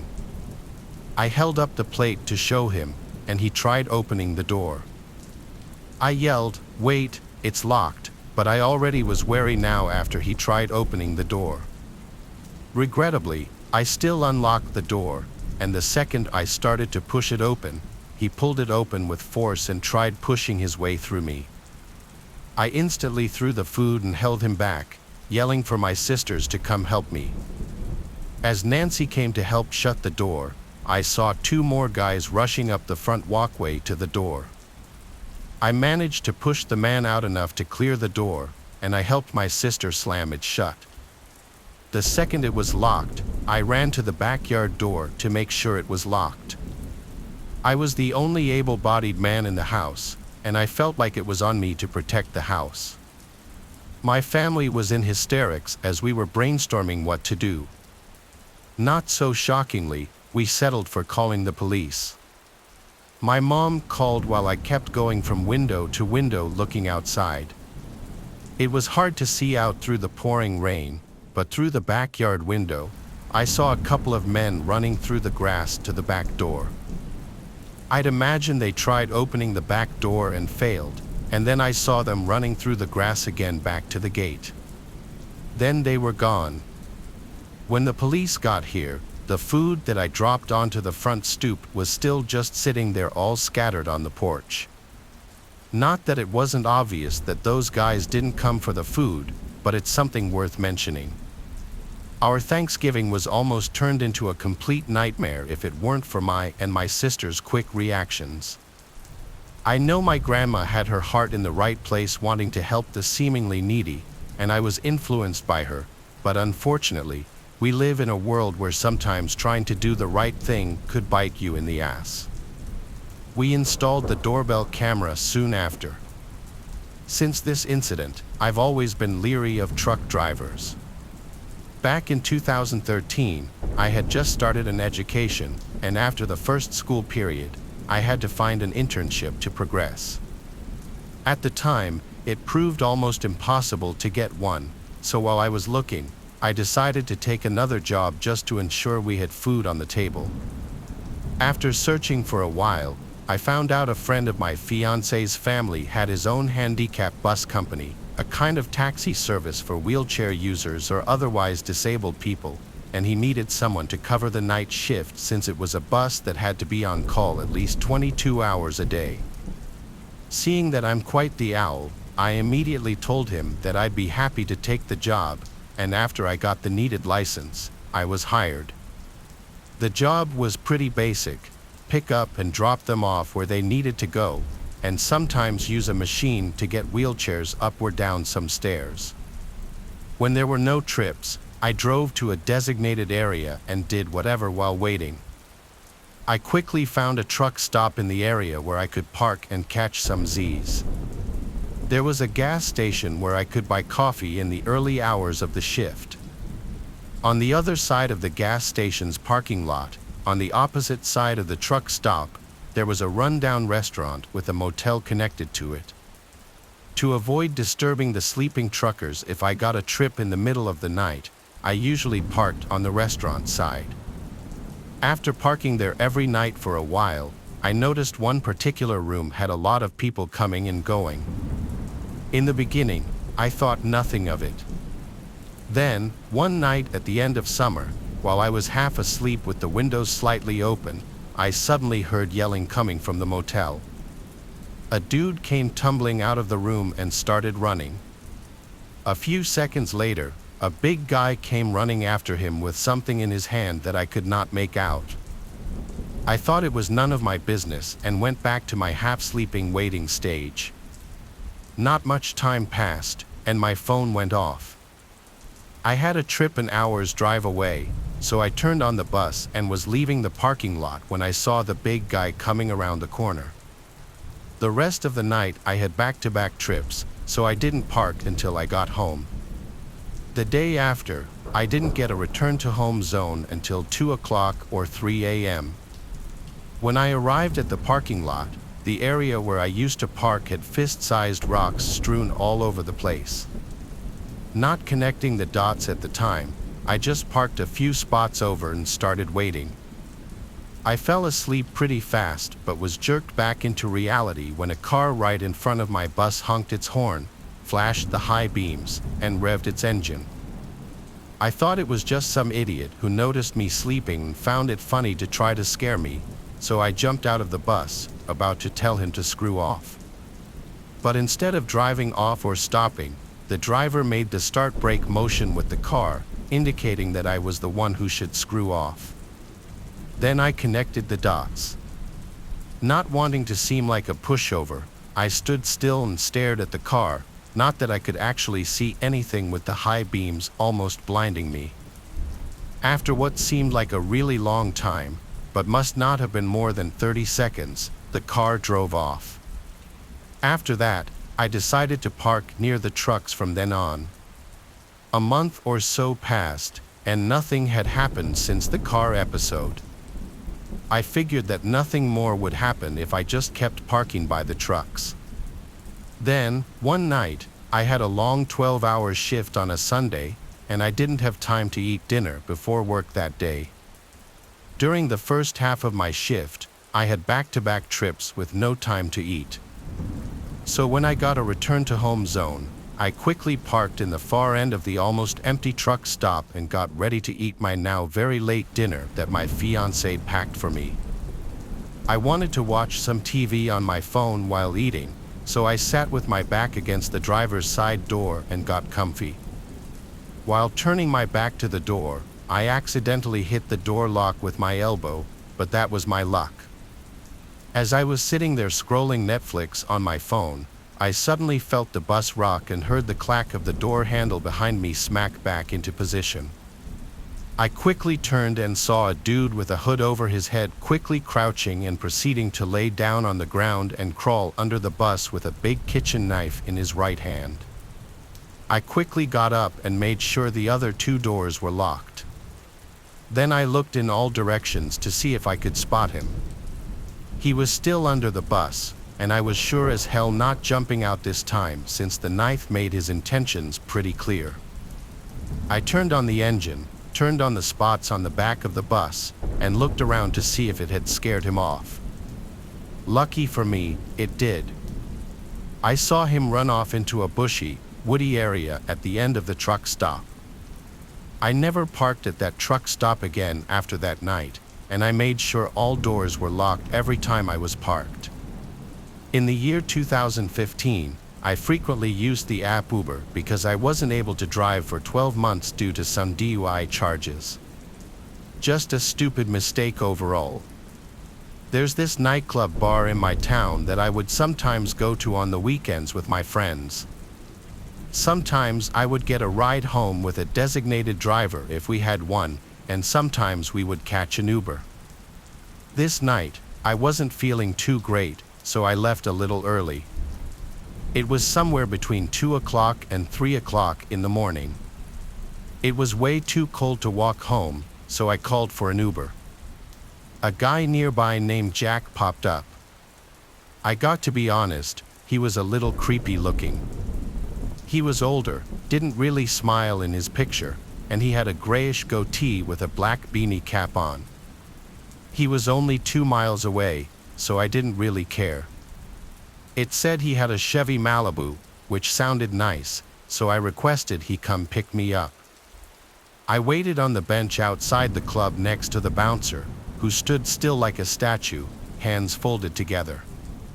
About 5 minutes later, a silver 2003 or something Chevy Malibu pulled up in front of the club. I stood up, a bit disappointed it was such an old, ratty-looking car. The guy didn't call me over or honk or anything, he just waited by the curb. So I got up and entered the back seat of the car. Right away, things got uncomfortable. He didn't say hello, he didn't shake my hand, he didn't even turn his head to look at me. All he said, in a very quiet voice, was, "Where are you headed?" To which I replied with my address. We began moving down Main Street, but in the wrong direction of my house. I told him this, and he turned left at the next intersection. Now we were moving away from the main roads and down the quieter residential areas. He didn't put my address into his phone, so I felt really strange. I didn't know if he was expecting me to direct him or not. I ended up putting my address into my own phone so he could listen. When the GPS said, "Turn left down the next street," he completely missed it. I made a confused hand gesture. He noticed it and said, "I just got to make a quick stop. Don't worry, I'll give you a discount." Even though I was drunk, I still knew something bad was going on. That's when I noticed the handgun sticking out from his middle glove box next to him. By now, I was trying to figure out how to get out of this car. At the next red light, I tried the door handle very quietly, but it wouldn't open. I saw that the child lock was on, and from this point forward, my heart was racing. The man was driving farther out of the direction of my house. We must have been 2 towns over by now. I was getting desperate. I couldn't call the cops because I didn't know what this guy might do. I figured my best option would be attempting to flick the child lock switch next to him by the front seats. I had to somehow slide over to the opposite side of the back seat behind him without him noticing. This was one of the most tense moments of my life. I lost my sight on his head through the rearview mirror, making sure he wasn't looking. I very casually slid behind him. Thankfully, he didn't notice. Now came the scariest part. I had to reach for the button up front at the next red light before he could do anything. Each light we passed, I felt more and more tension build up as I was waiting for one of them to turn yellow. Eventually, one finally did. He slowed the car at an intersection that would usually be busy during daylight hours. It was a perfect escape point. The car came to a stop. I knew this light wasn't very long, so I had to be quick. A car was stopped at the opposite side of the intersection, which made me feel a little better. With all my courage, I reached my hand up to the lit-up child lock button. I must have startled him because he jumped 2 inches out from the seat. He screamed at me, and as I feared he would, he went for the gun right next to him. I was able to open the door and flee to the nearby Cadillac Escalade, where I banged on their windows asking for help. They drove off completely avoiding me, but it didn't matter because the man in his Chevy Malibu was already gone down the block. I ran into a nearby grocery store that was open 24 hours, where I called a taxi this time. This was a very sobering experience because I don't remember being drunk at all in that store or during the taxi ride home. I reported the driver to Uber, who said they would escalate the situation to the authorities. It wasn't until a whole week later that an officer finally showed up at my front door for some questioning. That was the end of that. I have no idea what became of that guy, but I've never used an Uber since. This story takes place when I was a junior in high school. For context, here's a little background information. Back in the day, I was a pretty involved student, took all the hard classes, and was in a few varsity sports. In one of these ways, I was always busy and didn't have much time for myself. Part of me was thankful for that. It provided me an escape from a world where my parents had recently parted ways and my older brother had just gone to college. It was just me and my little brother then. He also was a swimmer and a smart kid in his own right. We were really similar, even to this day, but probably because of the stress our family situation put on us at the time, we didn't get along well at all. One of those wet winter days in the Midwest, I'd put in my time at school and swim, and I still had to sit down for several hours of homework. This time, I had to write an essay for some advanced class that I wasn't really interested in. I dropped my swim bag at the door when I got home and looked around my house to see if anyone was home. Empty. Dad must be out with Carwin at swim practice. His club team had the slot at the pool after the high school team was done. I popped in a mouthful of Cheez-Its and headed down to the basement to my office to get some schoolwork done. The house was a middle-class two-story with an unfinished basement, with the exception of what I referred to as my office. From a career past, my dad used to work from home but no longer did. I was the only one who used this place, so my family, or what was left of it, just called it Azaria's office. So I made my way across the concrete floors and unattached carpet scraps down there to the one finished out room in the basement. I flicked on the CFL light. It was like any other night after practice. I still had hours of homework to do, so I turned on the computer and started typing away. I was typing for what seemed like an hour, trying to bring words to what the concept of hedonism and the picture of Dorian Gray meant to me as best I could, or as convincingly as I could. Out of the dark, I heard my little brother call out to me, "Azaria, Azaria, come up." Almost reflexively, I called back to him, "Carwin, I'm working." "What do you need?" We would yell through the house like brothers do, but it took me a minute to realize I didn't hear him come home. I got no response, only for a couple of minutes, though. Again, I heard my little brother's voice sing out, "Azaria, Azaria, come up." It felt strange hearing those words carry across the dark concrete floor. He's supposed to be at swim practice. I called back out to him, asking if he needed anything, but again I received no answer. I thought about just starting my essay again, but the family situation was delicate at best, and I didn't want to be in trouble if my little brother actually needed something. I made the decision to get up and go find out for myself. I bounded up the basement staircase the only way a high schooler can, and I called out again for my brother, "Carwin, what's up? I'm really busy." I checked all around the main floor looking for my little brother or even signs he was home. No shoes, no backpack, so he wasn't home, and there was no car in the driveway either. The only reason my dad would be gone right now would be to pick him up. Satisfied, I turned back for the stairs when I heard my little brother's voice ring out again, "Azaria, Azaria, come up." This time, every hair on my body stood on end. It just didn't make sense. He had to be at practice, and if he really needed me, he would have come to me. I got to the base of the second floor stairs and called out to him one more time, "Carwin, what's going on? Are you okay? For a minute, no answer. "Carwin, I'm really busy. Can you tell me what's up?" It was quiet for way too long as I stared up the dark staircase.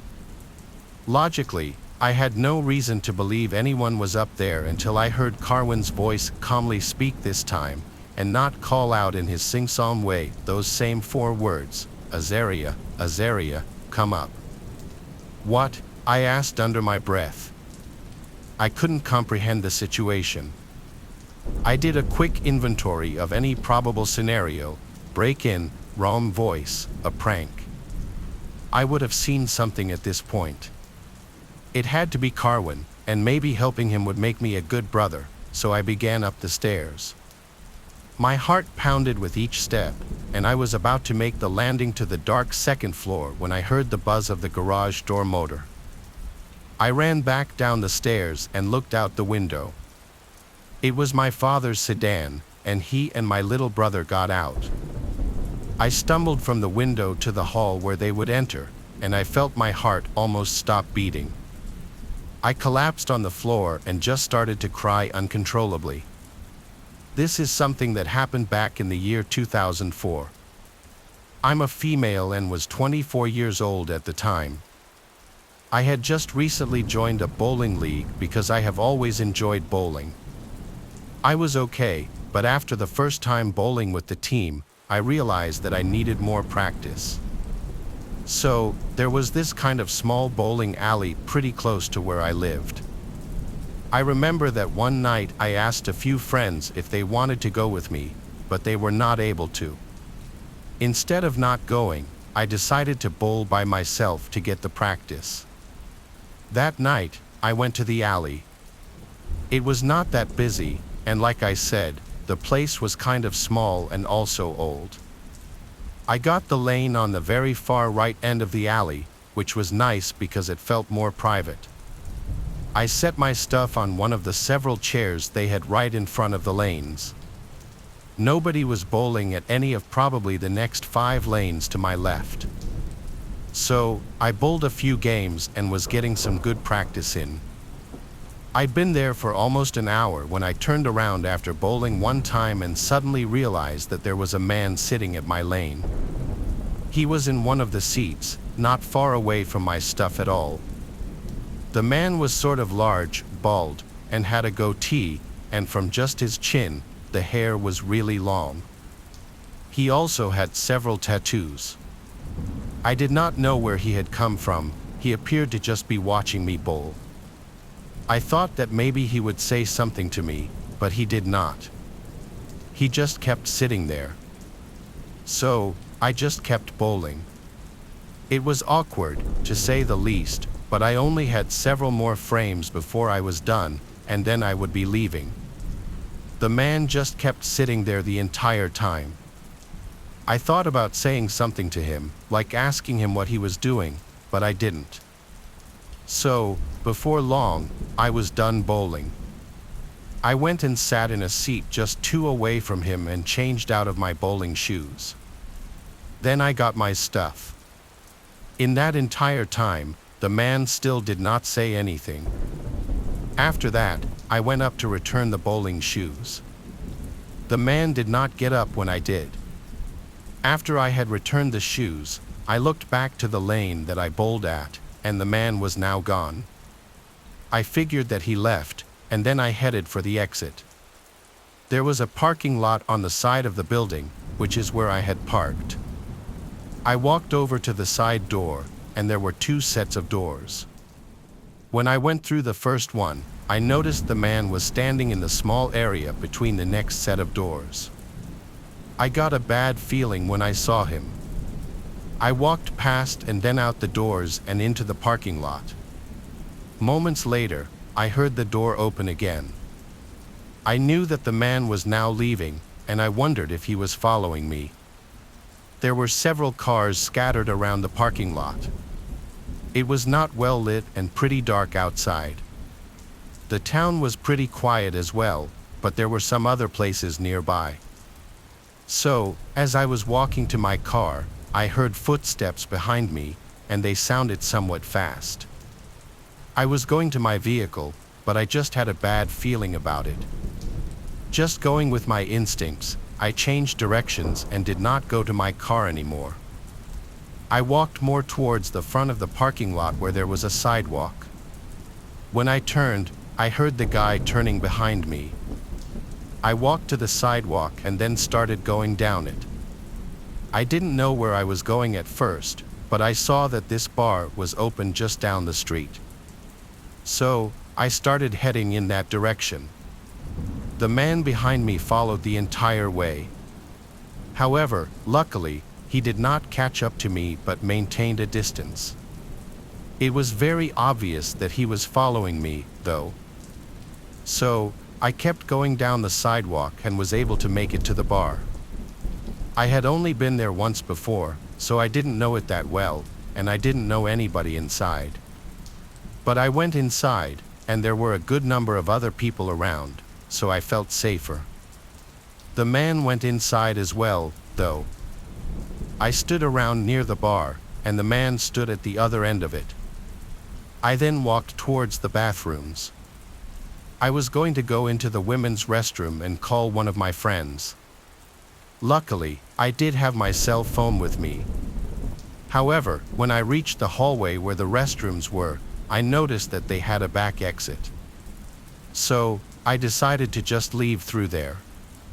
The man would not notice because he couldn't see from where he was and probably assumed that I just went to use the restroom. I left and then literally ran all the way back to my car. Luckily, I was able to make it. I then drove home and made it back okay. I still feel to this day that I avoided possibly a terrible situation.